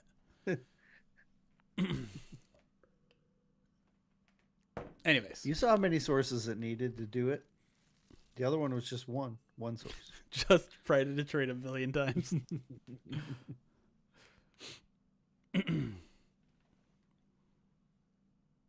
It's amazing to me how many people use Grok like it's can't tell a lie. It's scary. Does it bother you at all when a national football media mock a Mike Green or someone to the Lions? I know it bothers you. You think that's pretty... All right, say that one more time. Does it bother you when someone mocks Mike Green to the Lions?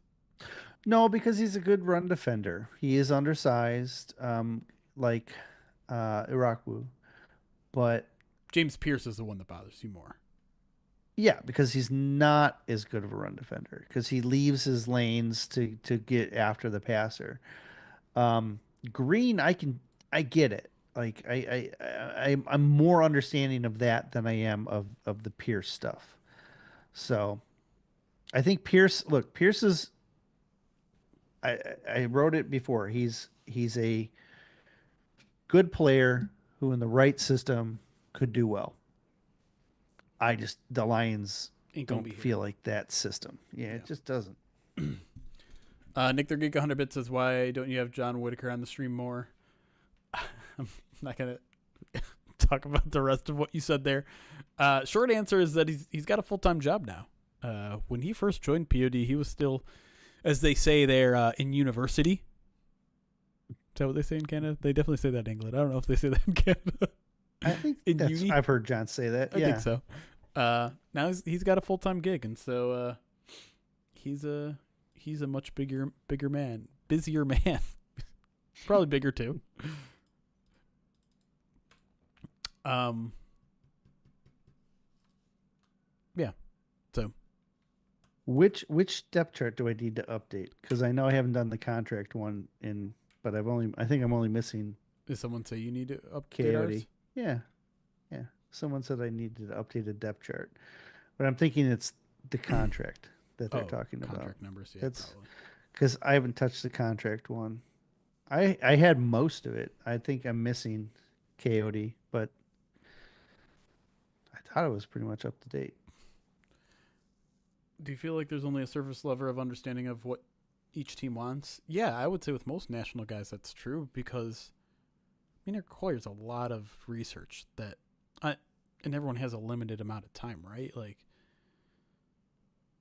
the reason we know this team so well is because we're focusing on one of 32 teams. These national guys that have to do full first-round mocks, the research that they're probably doing on some of these teams is literally typing into Google, Denver Broncos draft needs, ? Corner, great. Let's slot a corner over there. Like,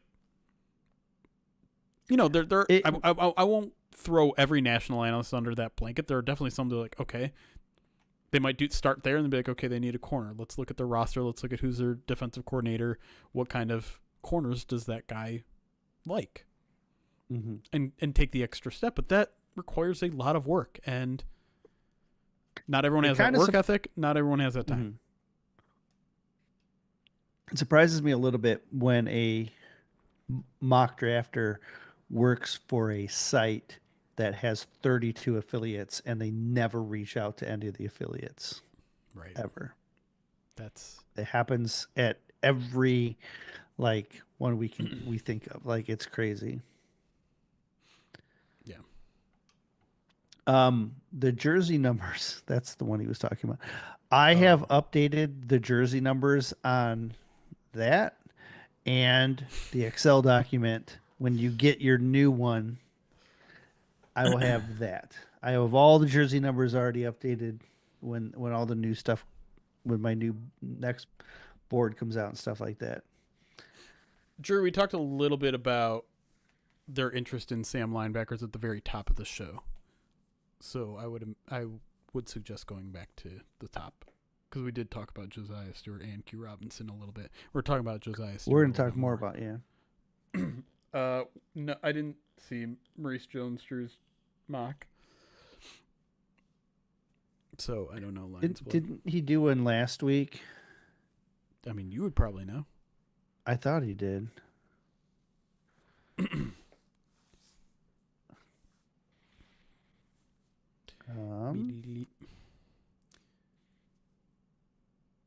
Pre-dinner exercise, nice.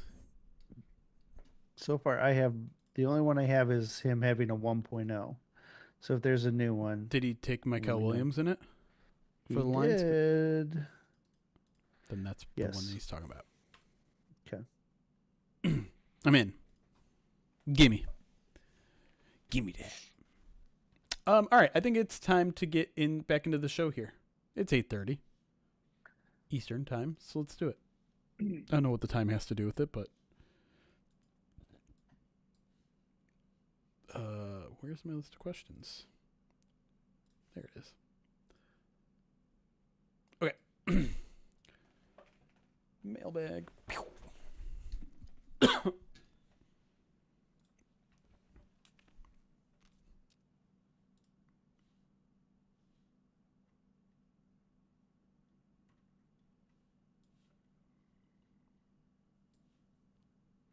And we are back here on the Midweek Mailbag answering your questions almost exclusively about the NFL draft. There is one at the very end that is not about the NFL draft. Glad you left it at the end so people can just shut it off. That's right. It's definitely not. No one is going to want to talk about that topic, which is very untrue. C. Henry on Twitter asks a very simple question. Who are your top 5 targets at 28? Boy, I wish it was so simple. Right, because I could see them going in so many different directions, right? Sure. And so who's going to be there, who's not going to be there, because I think limiting myself to 5 when knowing that there's 27 people that are going to be unavailable and not knowing which 27 they are, it makes narrowing it to 5 a little challenging. If we're talking, we don't have to rank them. We don't have to necessarily give 5, but 3 to 5 guys that you are really hoping are there and have a realistic shot of being there. I'm like you. I like Michael Williams from Georgia. I think his lack of production could drop him down charts on some teams, but the upside is sensational. I probably might include Shamar Stewart in that group as well. I think there's enough upside that it would be fun to have him there. Booker is one of my guys. I think he would be sensational.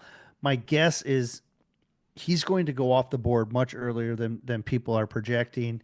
Like, a lot of people are projecting him to go in the 20s or maybe even in the 30s. And for me, it's like, I just think he's too talented, and there's so many great intangibles that he has that it's going to be hard for. I don't think teams are going to overlook that. Um, I do think Malachi Starks is probably going to be would be in my top five Wow. wants, but Wow. I don't think he's realistic. Was the question what are realistic? Because No, like it he says would be no, in my just top 5 at 28. okay. Um, I do think he's going to be way up there for me. I really think he's a lot of fun. Um, and then Can I'll I throw a name say at you? yes. If it's the same name, I'm going to be very surprised. What Go about ahead. Derek Harmon? I was going to say either Kenneth Grant or Derek Harmon would Okay. be kind of like right there. Yeah. Let's talk An because we're going to talk about interior. Kenneth Grant in a second here. Mhm. Like I mentioned this in today's question of the day a little bit. I almost want a 3-tech more than I want an edge. Okay. Yeah. Well, look, it's in today's NFL. Um, Teams are finding ways to slow the edge guys down, but it's really hard to slow down the interior pressure. Yeah. And so getting a interior pressure, like that's what makes a lean so valuable, Right. right? And so if you are missing a lean for an extended period and you're loaded up with nose tackles or guys that play out on the edge that you're going to be kicking inside and hoping to get production of Levi's and Josh Pascal's. Um, do you need that true 3-tech? You have Wingo, but we'll see if he takes his next step, how quickly he needs to take that next step, or how quickly he can. And so there's a very obvious need for a pass rushing defensive tackle. And once you get past Mason Graham, and if you don't think Grant is your cup of tea, and I'll talk about why I think he is later, but Derek Harmon's him and Walter Nolan. Like Yeah. those are probably your next tier of like complete defensive tackles, and I think Harmon has a little bit more pass rushing upside. He's more balanced, Right. I think. And I think he led I interior do think defenders he's in pressures last year. his pass rush win weight was 17.6%, which Yeah. was I think third in this class, But and the other overall two pressures. guys are more like dedicated like pass rushing interior guys. Right. But And he's still he 313, so brings he can be a run defender too. That's what I'm saying. Yeah. He was a run stuffing nose tackle. Like he Yeah. understands that his balance is what makes him intriguing. Is that Right. he has the run stuffing history, but the pass rush is there, and that combo is kind of hard to find. And that's I think what makes him a valuable player that I think the Lions would certainly consider. Yeah, I mean, to me I think just like you said, it's rare. It's a position that it can just be so disruptive, man. Like those interior guys, there's a reason why those guys are getting 20 plus million a year on the free agency market these days. And the Lions, who do they have outside of Aleem that can provide that kind of interior pass rush? It's like him, Levi, who's probably only going to be here one more year, and you play him a lot on the edge. It sounds like they want to play Josh Pascal interior a little bit more, but Yep. that's still very Wingo, much a and work that's in it. and Wingo, right? So a bunch of young guys who kind of haven't proven themselves to be reliable long term. Give me that. Yeah. Like It's I know we all want like two amazing edges, but we have one, and it would really be nice to give that really good edge rusher some push on the interior, so that he can clean up those sacks. He can clean up those pressures into sacks. The interesting thing is if you're following the track of like who they've met with or who we know that they've met with and stuff, most of the guys they've met with have been run defenders. Like so, but I'm on the same page with you. Yeah. I think adding a pass rushing interior player could easily be a not as talked about need compared to just adding another interior run defender. All right. Matt Respecki on Twitter asks, if you were calling the shots, what's the highest up you would trade into the first round to go get, quote unquote, your guy? And what do you think is the highest Brad would do to trade up? Oh gosh. Um, as we talked about in this class, there's depth to be had, and adding depth that could maybe develop into starters is going to be important to have on the roster with extensions looming. Yeah. So I don't want to give up too much capital in this class to move up. Maybe I'm willing to give up some capital next year in order to move up, but I don't like making big jumps. Like the move from 32 to 12 is way beyond what I would have ever done. Right. Sure. So what Brad is capable of and what I'm capable of are way different things. Right. Like, or as far as like what we're comfortable with. Uh-huh. So I think Brad would be comfortable trading up anywhere. Yeah. Like, I don't think he's scared to make a move. I'm I would probably trade up similarly to what they did last year. Like, we're talking like 5, 6 spots, like Yeah. that type of thing, where you're not Yes. giving up too much. That's where my comfort level is. That's exactly where I'm at. You all know by now I'm not a big trade up guy in general. I keep talking about how I want the Lions to have more picks, not fewer, since they need those contributors on rookie contracts, more and more of them as we go forward. Obviously, there's a limit to how many rookies you can even fit on the roster right now. Sure. But try to fit as many as you can. And we talked a little bit about this last year, like who's a team that you want to jump in front of or who's a team that you'd like to trade with. And I'm kind of circling the Packers. And part of this, yes, is petty. I would love to trade in front of the Packers. But also, they're a team that struggled to rush the passer last year. And so if you are thinking of like a pass rusher that you want the Lions to draft and he's still on the board at 22 when the Chargers are on the clock right in front of the Packers, I'd be pretty comfortable jumping all the way to 22, jumping 6 spots to get your pass rusher before the Packers do. Yeah, I think Jim I don't Harbaugh. I think Harbaugh would be more than happy to take Scadabo at 28 instead of 22. Right. And so, right. Exactly. And you know what? Just have Aiden Hutchinson on the phone instead of Brad. Convince him. Yeah. Just be like, hey man, just do my man Brad a favor here. There you done. go. But as for what Brad can do, I mean, There's no limits. Nothing would surprise me at this point. Maybe a jump into the top 10 would surprise me, but if he's in the teens, like that would not surprise me. I wouldn't like it. I'd probably get excited about it anyways because that means Lions are getting a talent that he probably views as top tier in this draft class. But I wouldn't be thrilled with the strategy about it. All right, next question here, kind of along the same lines here. Do you see the Lions being more of a potential trade back or trade up candidate for the pick 28? Seems like Brad loves to move up to get his guy. Which prospects do you think they would do that for, and any surprises you think they'd pull off? Yeah, it's hard to pinpoint exactly who they would be enamored with enough to trade up, right? Yeah. They have guys that fit their system, that fit what they want from a character standpoint and stuff. But like, which one is like worth moving up for? It's really hard to say.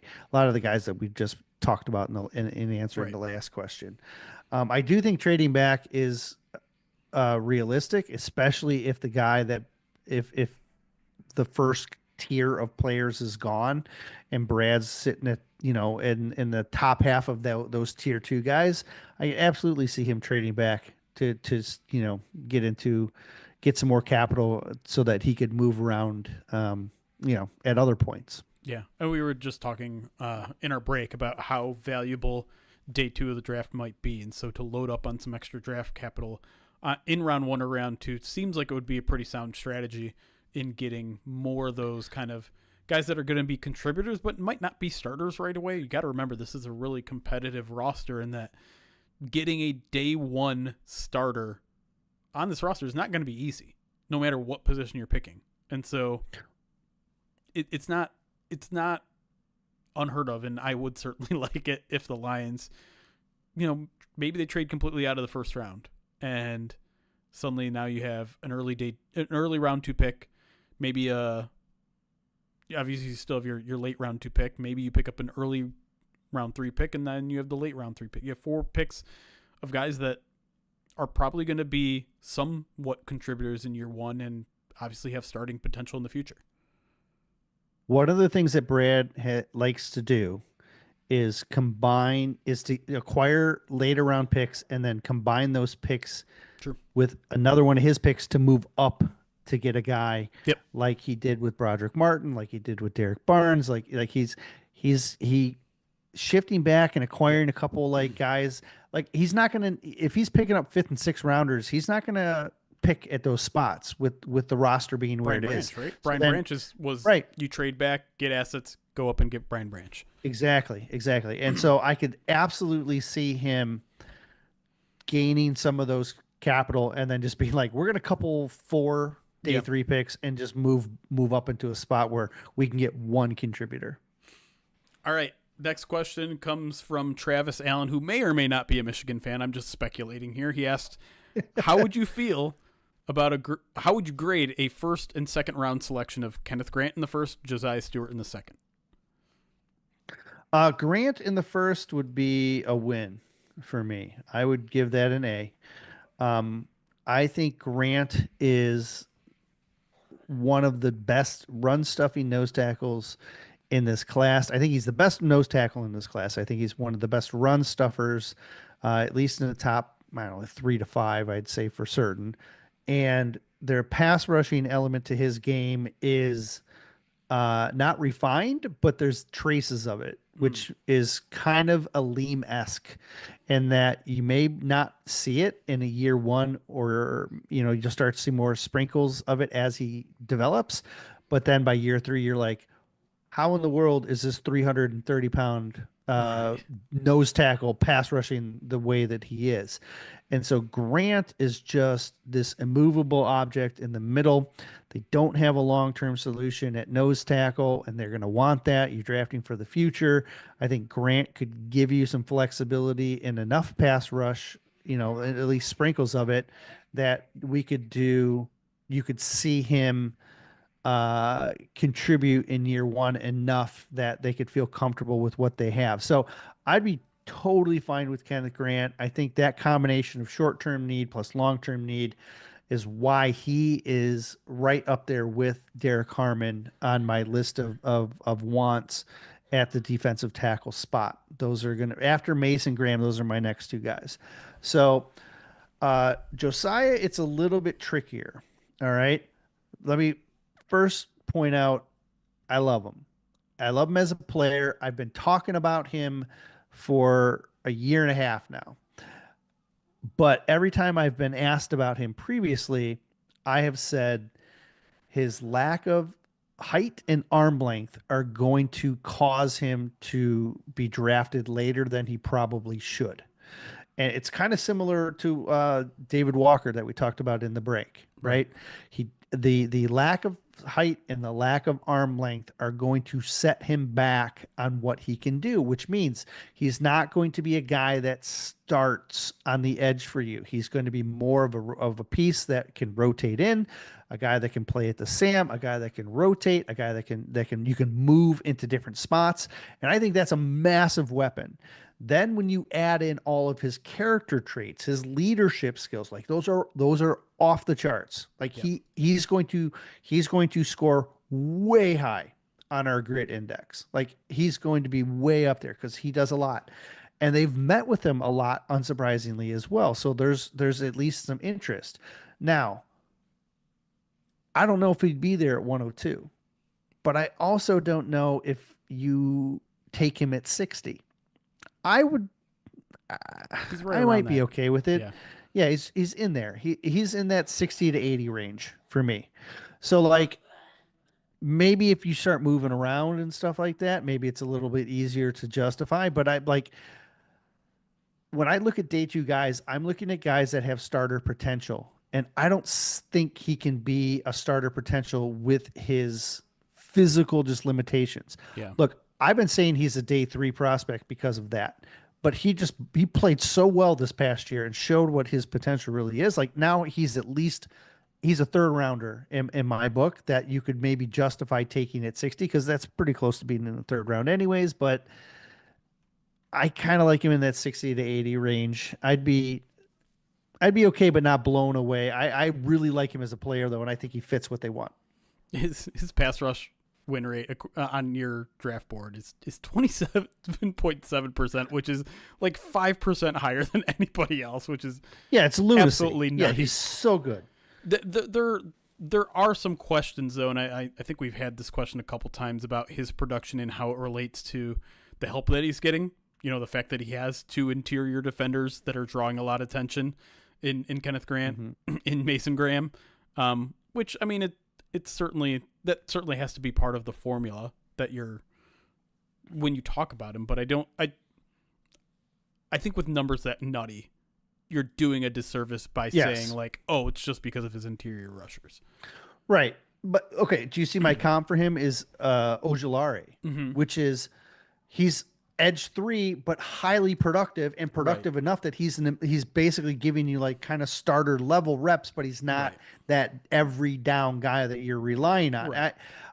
And I think you want that in the NFL. You want three pass rushers on those edges. Rush as specialist much as on third down is great. Like I know everyone's like weirded out by the James Houston era, where it was like it was really good and then it really wasn't. But I think part of the thing that went wrong there is that James Houston thought he could be a starter, and the Lions were like, no, you can't be. And then just like there was a drop off in everything for whatever reason beyond that. Maybe the Lions injury pushed and him whatnot. Maybe the Lions pushed him a little too hard to be a more well-rounded player than maybe when they should have just leaned on the one thing that he was really, really good at. But you can learn from that process. You can get players that don't have to be a 3-down player. To fill your roster. 100%. I know the Lions are they want as much like run defense, edge setting as they can get out of some of these guys, but I think there's still room for these guys that are going to be specialists. Yeah, you probably have to play some special teams too, but I think Josiah Stewart is not above that. Yeah, and look, while he may be like that edge 3, like he could play that Sam if you need to make that switch out with Derek Barnes for down the road, right?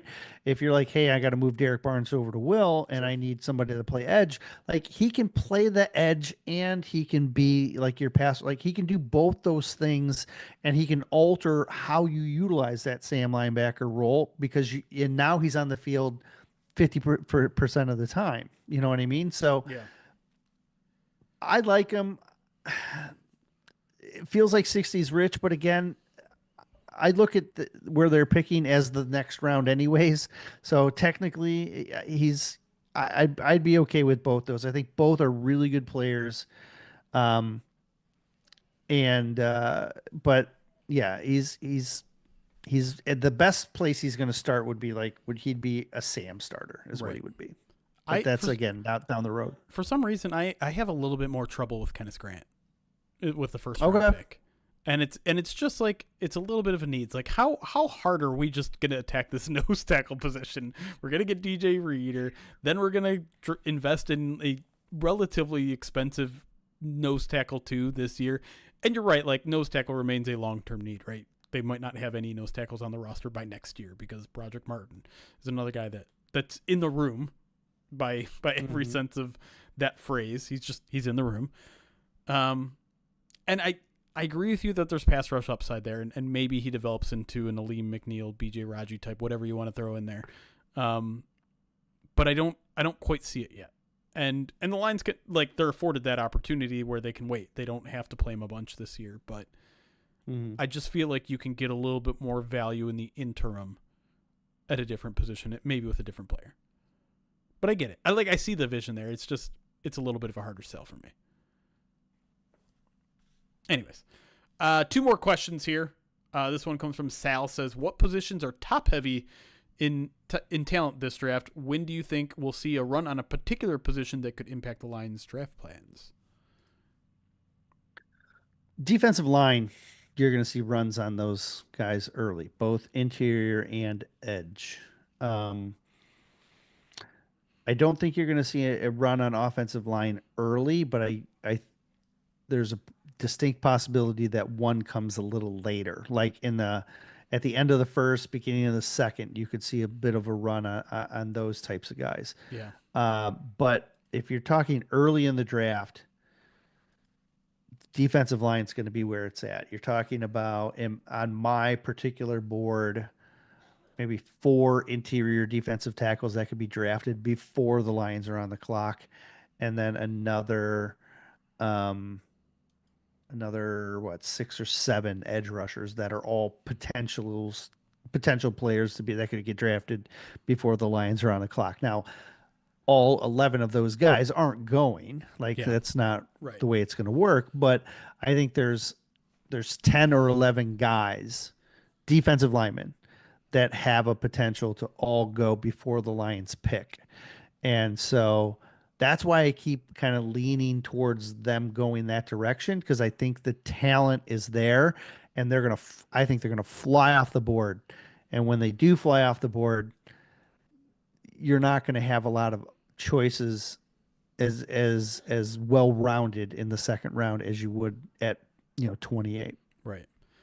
I don't know if this was at the heart of Sal's question, but it's kind of the way I was interpreting it, is like, when is there going to be a run at a position that the Lions don't need that will help a talented player drop to the Lions? And unfortunately, I'm looking at the top of this draft in some of these rankings, and it's like, there aren't a lot of cornerbacks. There aren't a lot of safeties. There aren't a lot of wide receivers at the top of this draft class that can take away some of the, do what happened last year, which is all these defensive players drop to the back half of the first round, and the Lions can go pick someone else. The one position where maybe that's true, and it's not so much in the first round as it is maybe on day 2, is running back. There are a lot. I was just writing the running back preview that we're doing at Pride of Detroit, and PFF had 13 guys in the top 100, 13 running backs in the top 100. And so, if you're looking at that pick 103, the Lions obviously don't have a big need for running back since they have their RB1, 2, and 3 locked up for the next 2 to 3 years. I think a run on running backs on day 2 could help maybe a defensive talent or a wide receiver or whatever fall to the Lions there at 60, there at 102. That's kind of the position where I'm like, maybe there's a run there that helps the Lions out. I do think running back in round 2, corner in round 2, wide receiver in round 3 is where you're going to see you're going to see a big run on those guys. And those are positions where, the Lions could use, with the receiver and safety, they could use somebody, but they don't necessarily feel I don't think they're going to feel pressured to try and make a move. Unfortunately, linebacker and tight end, it's right. going to be just a trickle. It's going to be a couple of guys. And so edge is going to be pretty consistent. You're still going to see runs on edge all through day 2. You're going to see runs on defensive tackle all on day 2. And I really think that's when offensive line is going to start to kick off. More tackles on maybe round 2, more interior guys in round 3. Typically, how it plays out based on how teams value need and position. But it's again, that speaks to the fact that we're talking about 8 different positions that are all they get really good in round 2, really good in round 3. You know what I mean? Yeah. And so there's good opportunity to add some really quality depth depending on how these runs do happen. All right, final question of the midweek mailbag here, and as promised, not a draft question. Grandpa QB on Twitter asks, your guess on Hutchinson's contract extension value, and does Brad get it done right before the draft like he has done in the past? Oh man. Do you want me to jump in first? Yes, please. Okay. And I'll more or less say I agree with you or not, because I'm really bad at these. So I don't want to it's very. I will say I read Justin Rogers did a pretty good projection over on DetroitFootball.net, and I tend to agree with his overall thoughts. And what I thought was really interesting, too, is the way he framed it, because you have to remember the Lions still have 2 years of cost-controlled Hutchinson at their disposal, and they're going to use them. They have this year, and they have the 5th-year option, which is what? The Sewell blueprint. Yes. And so he framed it as he's going to get more than $40 million, which I know is going to make everyone uncomfortable because the Browns handed out a ridiculous contract that was a big jump from the previous deal. But that 40 per year doesn't really kick in until 2 years down the line. We're talking about 2027. Maybe 3 if you start factoring in low first year, then the fifth year, and then But really, all of the new money is going to start there in 2027. And so that's when the contract is going to average 40, let's say 1 million. That's probably where I would start the conversation. It's 41 million per year in 2027. And you have to think, well, okay, between now 2025 and 2027, how many deals are going to sign for more than that? How many is just TJ Watt going to get? How much is if he signs out? I mean, maybe if he doesn't retire by the time this Mike Parsons, how much is he going to get by then? The next, you have please get your deal done before him. We're talking about 2-3 years down the line here that the Ains number is going to hit because he's still on that rookie contract. Some of these other extensions that are happening, they don't have that buffer of the 1 or 2 years of still having that rookie contract. And so I think if I could remember, I think Justin had something like 3 years, maybe 4 years, and 130 million, something like that. 3 years, 130 million, something like that. And I think that makes a lot of sense. Like you're giving him that record-setting money, but it's not kicking in for 2 years, and by then it's going to look like a bargain. Because if you go like you said, go look at Penei Sewell's deal right now, and look at those cap hits, and look at those average per year. They already look like a bargain, and he signed it last year. It's ridiculous. It's insane. As for when they're going to get it done, his cap hits 8 million, 9.5, then 28, 32, 34, 27. It's easy. It's easy money. None of that. Give him another extension. No, don't Give do that. Another yet. one. No, not yet. No, Immediately. Stop. 10-year. No. 10-year deal, fully guaranteed. But the back half of that question is much harder for me to answer. Is when does it get done? Because Brad Holmes works in mysterious ways. Sometimes, it's right before the draft. Sometimes it's right before training camp. Sometimes it's in the middle of the season. He's been all over the place. With Hutchinson, I think, it's not just dependent on Brad Holmes, right? It's dependent on Aiden himself. When does Aiden want to get it done? How does he want to wait to see what Micah Parsons gets? Gosh, I hope not.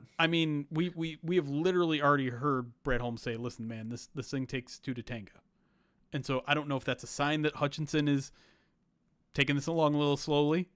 Maybe it is, maybe it isn't, but I'm not even going to bother to guess when it's going to happen because I think it can happen anytime. My guess is it happens when I'm driving to Allen Park on day 1 of the draft. Yeah, whatever it happens, both of us are going to be driving somewhere. I'm going to be walking the dog. You're going to be picking up your kids. That's definitely when it's going to happen. You have any additional thoughts on a Hutch contract? No, it's hard. I do think that the Sewell contract lays out the blueprint on how it's going to be distributed. I really think they're going to try and shove more money into post 20, into those 28 year, 29, because of the new TV deal, expecting a balloon of the cap. And I think they're going to try and backload that, offer him a few more guarantees. He is very much a business minded player though, and his family, he has a lot of smart people around him. His family is they're all real smart, right? Yep. And so I hope he doesn't wait for Parsons to sign, because that would be brutal. I would love to try and get it done before that, because if you can get it done before Parsons, it, it's it's you're gonna feel so much better about it after when Parsons does finally sign his. No question. All right, we're gonna close things out there. Thank you all to who have submitted questions. I know I didn't take any Pride of Detroit Direct questions yet, but we'll get to those during our monthly Pride of Detroit Direct mailbag at the end of the month. We'll try to get one of those in right before the draft. But for all of you listening that may or may not be Pride of Detroit Direct subscribers, we appreciate your patronage, your viewership, your listenership, and your questions. We'll be back here next week as we inch closer to the NFL draft. But until then, for Erik, I'm Jeremy. It's Chaos. Be kind. Recording stopped. Okay. Recording has been turned off, but we're still here. Can answer some more questions. Talk about more alerts like Monkey with the 25 months subscribed to us on Twitch. Appreciate you, Monkey. My kids are heading to bed. A monkey? What? I said my kids are heading to bed. Did you hear any of the screaming that was going on? I did. The normal. Yeah, a little bit. At one point, it sounded like one was vomiting, and I was a little concerned. Oh no, that's a cough. Yeah, sounds like a whooping cough right now. Yeah, sorry, I didn't get to mute it wasn't on that that. loud. All right. The mic's usually good at canceling that out, but the whole house shakes when she coughs right now. So, yeah, it's not great. Can I? Oh, did you? I don't have my. I should do better about that. I don't have my channel point redemption list handy during the stream. Sure. You want Chat GPT to do a first round mock for no reason? Even though we just mocked people who did that. Where is... Oh, I see it. There. Oh, and there's a Zazu cameo request too. I'm sorry. Let me... Where... When I said that thing, I meant that cough, not not the child. Not the child. Add. Why isn't that there? Where'd it go? Oh. Okay, there we go. Oh my gosh, we have a bunch. I'm going to reject that one so you get your channel points back and reject that one. All right. I'll bring Zazu on in a second. So what you want to do, Chat GPT mock draft? Fine. Chat GPT. Desktop. Pew.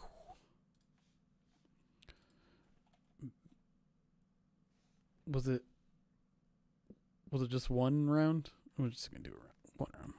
Make a one round 2025 NFL mock draft. What? What? What is happening? Hold on. What did I do wrong? Chat, what did I do wrong? What is... Is it not 2025?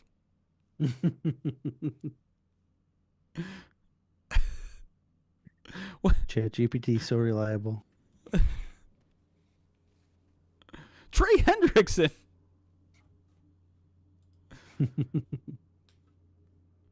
Twice? What in the world? What in the world is this?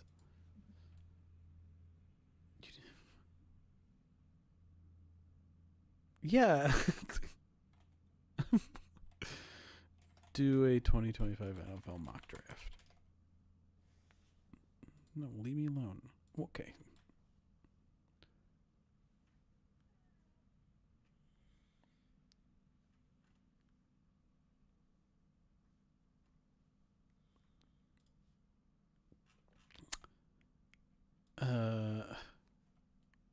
How do I ask it better? Joe What's Alt. Google It's a Gemini? good get at 17. Google.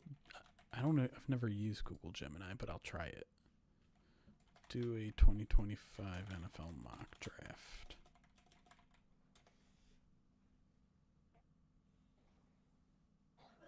Okay, now we're doing better here.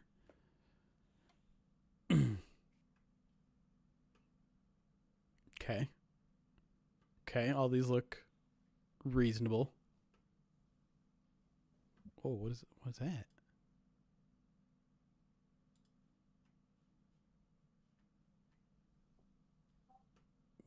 Okay, all this looks relatively reasonable. Steelers go with Jackson Dart. Oh, hold on. Hold on.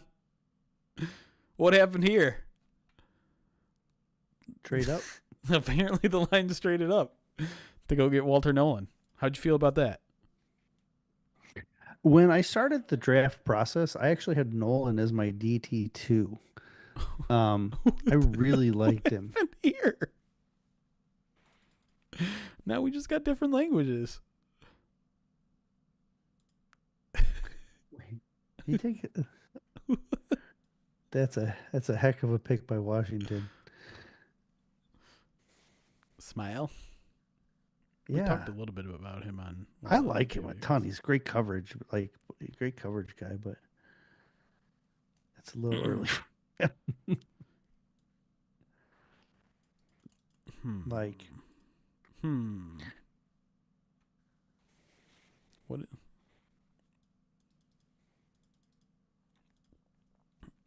Okay. Well, you got your wish. there you go. Enjoy. I hope it was worth your channel points. Zazu, you want to hang out, buddy? He's looking pretty comfortable over there. Zaz, you want to come here? Come. Why don't you come here? Come here. The people haven't seen you on stream in a while. Come here. He's not budging.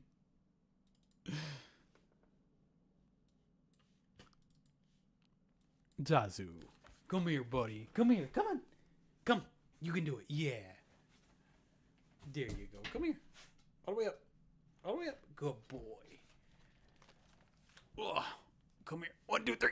Ugh. Hi, buddy. Oh, you fixed my camera so that it now doesn't think I'm like the whitest person ever. You're the whitest person ever. Look how white you are compared to me. Ooh. We're on the wrong screen. Oh, wrong button. Here. You're ready to go. You're trying to dismount. I can see it. You want to go back to bed? He's pretty sleepy. I'm going to let him go back to bed. You can go back to bed. All right, go ahead.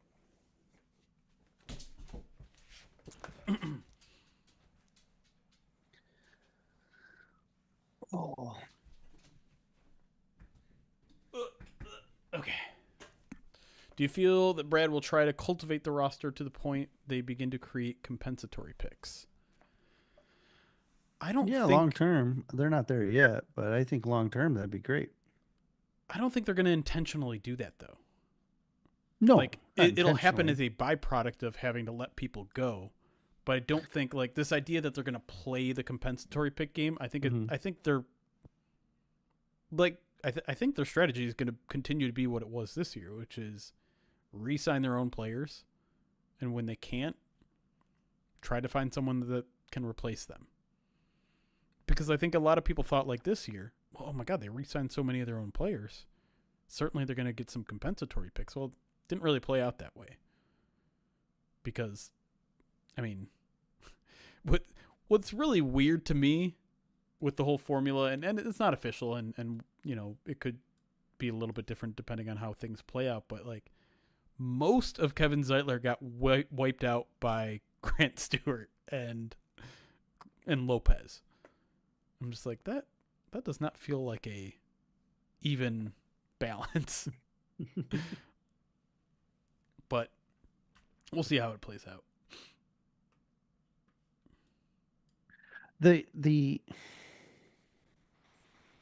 the hard part about playing the comp pick game is you've got to have ready and waiting players that are ready to step up when your starters depart. And I Right. just don't think they're there yet. Um, the teams, that usually get a lot of comp picks are the teams that have been more established for a longer time. But Sometimes. yeah, sometimes, not always. I mean, sometimes you let Kirk Cousins go and you get a third round pick, or Sam Darnold. Hunter, right?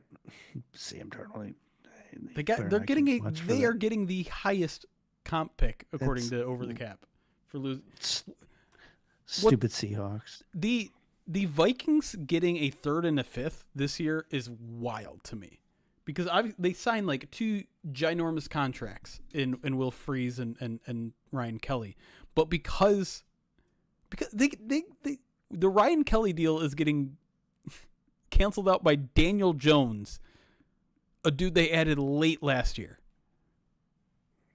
Like, I know there were some Lions fans that thought that Detroit should have gotten Daniel Jones. This was the one argument for it, which is you can maybe turn that into a comp pick next year. That's crazy to me. And Cam Robinson, a guy again that they added last year. They traded for him. Traded it for mid-season. They're getting a fifth round for that, which might be more. How much did they trade to get him? Oh, I don't remember. A 2026. Wait. Agreed to. Wait. I need the full terms.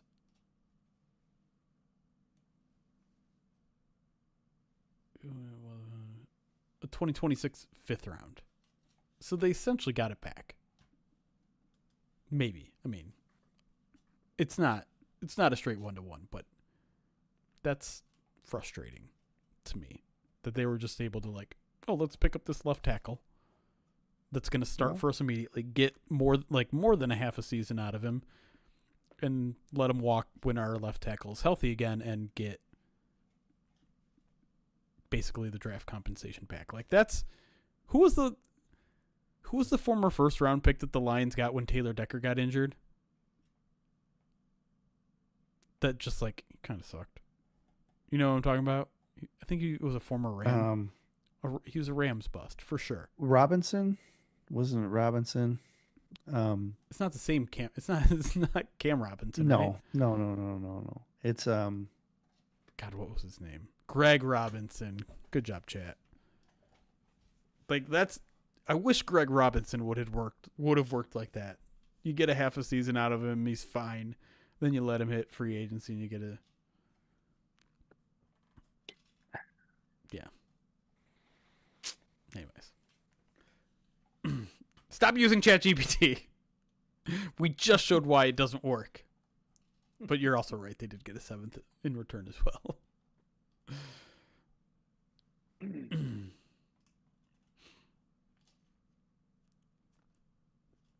We were talking a little bit about trade backs earlier. Jason. It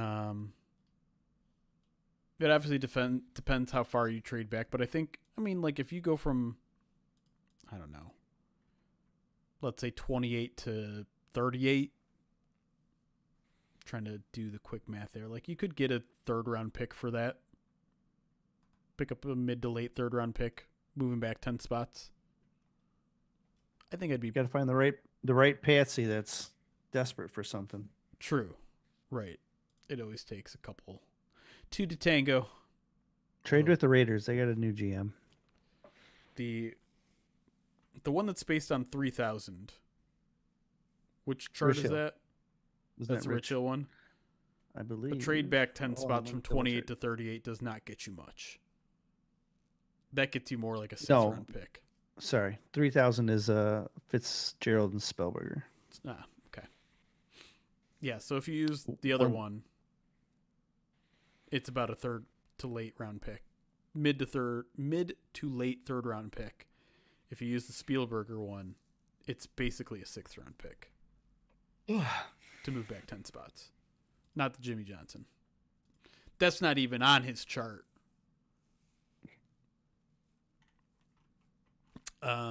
As for players, I don't know, who would you like at like the top or middle of the second? Dude, I have no. Again, who knows? Who knows who's gonna be there? Are Oh, you a Nick. Nick Scouton fan? Yes, I Okay. actually, I like him. I think he fits the Lions. I also think he maybe isn't as high on NFL boards as People some would be in maybe are Lions boards. suggesting. Okay. Oh, okay. I think he'll be on the Lions board higher than he will on others, Got it. but on the general boards, it's kind of he's kind of all over. Yeah. Um, like Lance Zierlein from NFL is really high on him. PFF has him as a first rounder, but then like Jeremiah Brugler, uh, uh, Jordan Reed, they all have him as like a late second rounder, and so that puts him like in an average of like 44, which is in the spot you're talking about. Right. So if that's where he goes, right? Yeah. And Okay. I'm I tend to lean towards Jeremiah and Brugler if I'm like when I see big Sure. variance in these guys. Jeremiah and Brugler tend to be the most plugged in, and they have him at 49 and 59. So that makes me wonder if he's not going in the first round and he's, Yeah. maybe in that kind of Whoops. range. Um, was this? I know that I'm asking you this off the cuff, and it's a hard thing to answer off the cuff. But was there one thing that maybe stuck out to you so far in the Beast that surprised you? Basically what I did was I went through the positional rankings Yeah.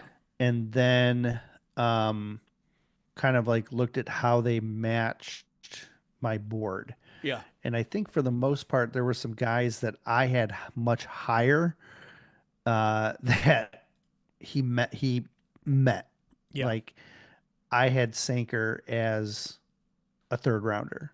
And I'm like, but everyone else has him as a fourth. And Brugler listed him at pick 98. And I was like, all right, good. That's a win for me. So Right. you're So focused on the moment in which he made you feel good about agrees with me. yourself. Well, like that's something that I was like, hey, look, Sure. he's higher on him than some of the other guys have been Yeah. as well, which I think is pretty good. Um, let me see if there's I, for the most part, I thought it kind of aligned. It just helped add some clarity when I was looking at some players Yeah. that I thought were like close. It helped add some separation between them. Um, Mostly on like day two, like and then like second, third, and even like fourth round, like you Right. started to see a little bit more clarity. Yeah. But like the guys that we kind of thought were going to be near the top, they all kind of stayed near the top with his when I started inputting his ranking. So there wasn't a ton of movement. Most of the movement in the edge guys was like again like day two. It wasn't like the top guys. Right. They kind of all leveled out. Um, if there's a position group you want me to tell you like where I have my average at, I can kind of like not much is I'm not just a now lot noticing changed. Janty was his third overall prospect, which is kind of crazy. Yeah, he's not below 5 on any of the ones that I track. Hmm. He's 3, 1, 3, 4, 4, and 5. Do you say 3-1-3? 3, 1, Lions 3. are drafting him. Oh no. Trading up into the top 10 to draft a running back. Watch my head explode.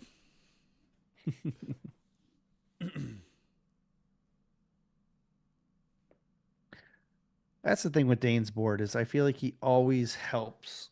Like when I'm having a hard time differentiating between guys because I'm like, is it?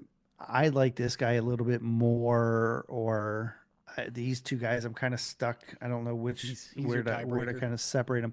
He like when he the rankings that he tends to come in with, it helps you, usually helps bring some clarity Yeah. to my rankings. Yeah, I was like as RJ puts out, I was a bit surprised he was low on Pat Bryant, had him as like a fifth rounder. Whereas I think most people had Pat as like a fourth rounder. So that was a little bit low. At the same time, he was um I don't think there was a whole big separation. I tell you, the guy that I'm very interested in, if we're talking receivers, is Elik uh Iomanor. Iomanor. Yeah. Yeah. Like he's arguably the best blocking Right. receiver. He's a guy I thought you liked him, I if did. I'm not Oh yeah. mistaken. I I'm starting to think he could be an option in the third round, potentially. I don't You know think if he's he'll gonna make it last to all the way to 102? I was gonna 102. say yeah. Yeah, it I might think you might be have to if you grab him at move around a 60. little bit. So NFL has him ranked around. So DJ doesn't have him in the top 50. NFL has him ranked around 102. Brugler 90. Todd McShay 120. PFF 35. But like if PFF wasn't in there, he'd be pretty close to that 102 average. It's But true. PFF's really high on him. PFF's always Um, the outlier though, right? a lot of times they Yeah. tend to be. But I have them. The receivers I have right now, I have your four first rounders, and then my next four are guys I think that can play X, and then the next four after that are like really really good talents, but they're probably mostly slot or Z's, Yeah. and then I have then I'm like a couple more X's, and but by the time I get to that second group of X's, it's day three. You know what I mean? So Yeah. like if they want an X on day two, they got about four options. Well, five if you count Tet McMillan, Right. but I don't think he's going to be there when they pick.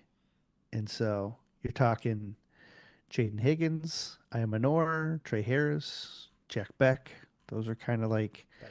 the guys yeah, that I've kind of said if they're going to go for an X, those are the four guys to pay attention to.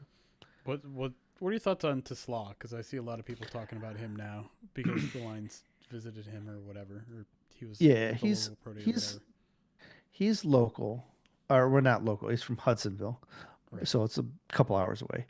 But he has X size, Yeah. and he might be able to play the X, but he was basically like a big slot.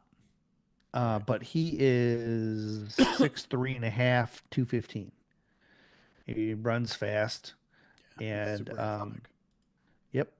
And so I think you're talking about a day three guy who you could say might be in the mix for an X if you think he has that kind of range, even though he might be better suited in kind of that big slot type role.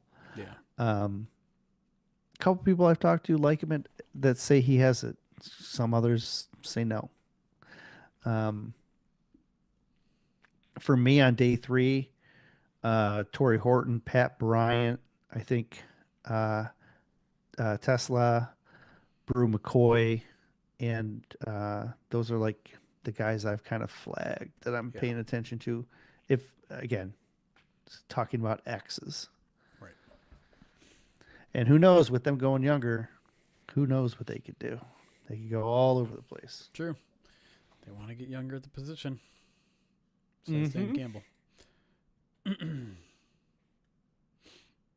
um, not sure what that question means, Drew. Yes, Eric. Are all your scouting reports for other teams in one central location? I don't know what that means. Scouting reports for other Scouting teams? reports for I don't know what that means. I don't think he does. You don't do scouting reports for other teams? no. The board that I'm like looking at right now is the board that I distribute on the Patreon, and it's geared towards the Lions only. Well, Gotcha. not only, but yeah.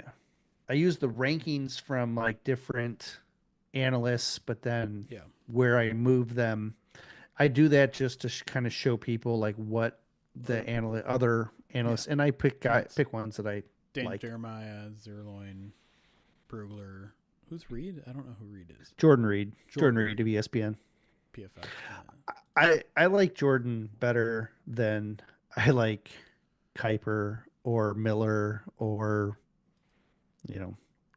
the other guys that they have out there. I think Jordan he may not be as connected as some of the other guys, but I think his analysis is sharp. Your scouting reports for other teams during the season. I don't think they're all in one place. You just have to. One Excel sheet in multiple tabs. I don't. Just what we wrote up. Yeah. Just the write-ups on Pride of Detroit, which would be you could Google, Pride of Detroit and then Honolulu Blueprint. Typically would get you where you need to go. You put Honolulu Blueprint and then you put the team name in, whichever team you're looking to scout, and as long as they've played them in the last 3 years, I should have something. All right, because it's getting late here, I'm getting sleepy. I'm trying not to yawn too much on screen. Last one. You're making me yawn too. Dan Pask. I'm sorry. Tap out, Jeremy. Gray Zabel. Is Gray Zabel worth trading up for you two? I love Gray Zabel. No. I think there are I think there's going to be a talented guy there at 28, and Gray Zabel is not generational enough. And and because it's a guard too, it's just like. Well, there's gonna be a lot of teams like him at center. I could see a team that's like, oh, we need a center, but why? Like, he did it at the Senior Bowl. Isn't that the only time? I just think he's smart. Yeah, I think he's better. Well, let me see. He has 17 snaps in college at center. But I would play him at guard in Detroit, but I think he has center range. A lot of people like him at center. I would not trade up for him personally. I actually think he might be there. I think but I could also see him maybe not. I think right around the time that I was getting to know him, there was this wave of like Gray Zabel's the best. And I feel like there's a little bit of like, I don't know, like the dust is settling a little bit, and they're like, okay, this is a guy who played at a pretty low level. Let's not jump to conclusions on this guy. I have Booker pretty firmly ahead of him, but others don't. Like, for example, both McShay and PFF have Zabel ahead of Booker, which okay. for Detroit, which is where my mind is, Booker's much better for Detroit. Zabel would be great. Yes. Not a ton, but I would. Yeah. It is interesting that the Beast has Zabel as the center one. He doesn't have him listed as a guard. There you go. Anyways, we'll call it there. We if you're looking for more podcast content, did I say that right? Podcast content. We just wrapped up a first bite with Zach Hicks of Locked On Colts to talk about Grant Stewart, which was a really good, really fun podcast. Zach Hicks is awesome. If you don't know, he's been on a lot of our preview podcasts against the Colts. That might be up on Friday because, spoiler alert, Ty Schulter is back with another Pride of Detroit Direct that is ready to go tomorrow morning. That'll be in your inboxes, which is a really, really fun piece about the draft in Green Bay that I think you guys are going to like a lot. And so you'll get that Thursday. You'll get the Pride of Detroit, or the first bite on Friday. think that's all in terms of podcasting for the rest of the week. Yeah, but we'll be back with the main POD cast. We're probably going to record the main POD cast Monday night instead of Sunday night because I believe Chris is working the Masters in some sort of way on the radio. So we're going to move that to Monday night. It'll be on the podcast feed on Tuesday. You and I will be back doing this probably again on Wednesday night. That seems to be kind of the comfortable spot for us. Maybe. Let me check. Pull up my schedule. Yeah, I have more options on Wednesdays than Tuesday next week for sure. Okay. My daughter has a performance next Tuesday. The reason I didn't do it yesterday was it was my anniversary. Oh, happy anniversary. Was it 60? Thank you. 60th? It's 15 married, but like 22 in general. You were together for 7 years before you got married? I think it was like 6.5 or something like that. Well, congrats. While, is 15 a specific item? Do you adhere to those? It's no, like the paper we don't adhere year, to the those. crystal year. No, we don't. Oh, silver. Was it silver? Gosh. Oh. Uh-oh. Maybe I should look it up. Did you cheap out a little bit? No, we just went on vacation, so we didn't. That doesn't count. You went with the kids. Yeah, but that counts. That doesn't count. Get away from the kids for a night. Oh, I know. I'll go over there and babysit. All three? Yeah. All right. Good luck. If you're sleepy right now, you're never gonna make it. No, it's just a dinner. It's 90 minutes. You don't get the whole night. You don't get to book a hotel room. That's not happening. I don't know. I'm trying to look it up now. Oh, Crystal. Is that what it is? Is it Crystal? Exactly. I'm Uncle Jeremy. I'm fun uncle. Oh yeah, but they will never. Yeah, it's Crystal. Oh crap.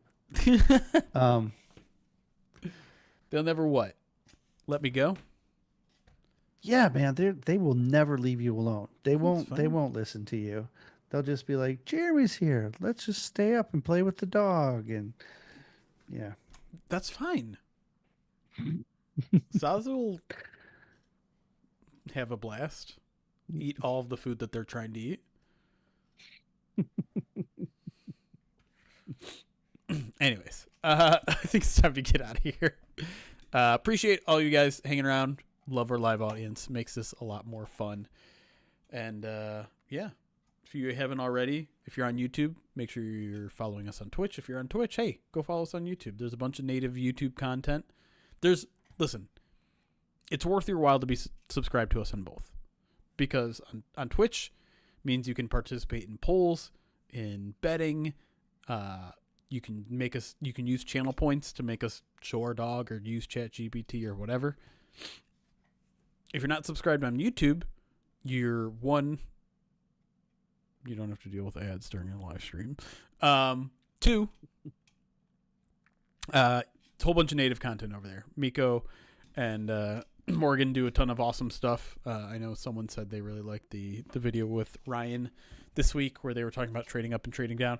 I haven't watched it yet, but I hear it was good. But there's a whole bunch of other stuff there. So make sure you're following on both. It doesn't cost you a dime to follow on Twitch or subscribe on YouTube. So do both. Who you got winning the Masters? Ernie Els. Is he still golfing?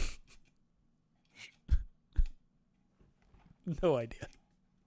I don't watch Masters. I watch golf. But anyways, we're getting out of here.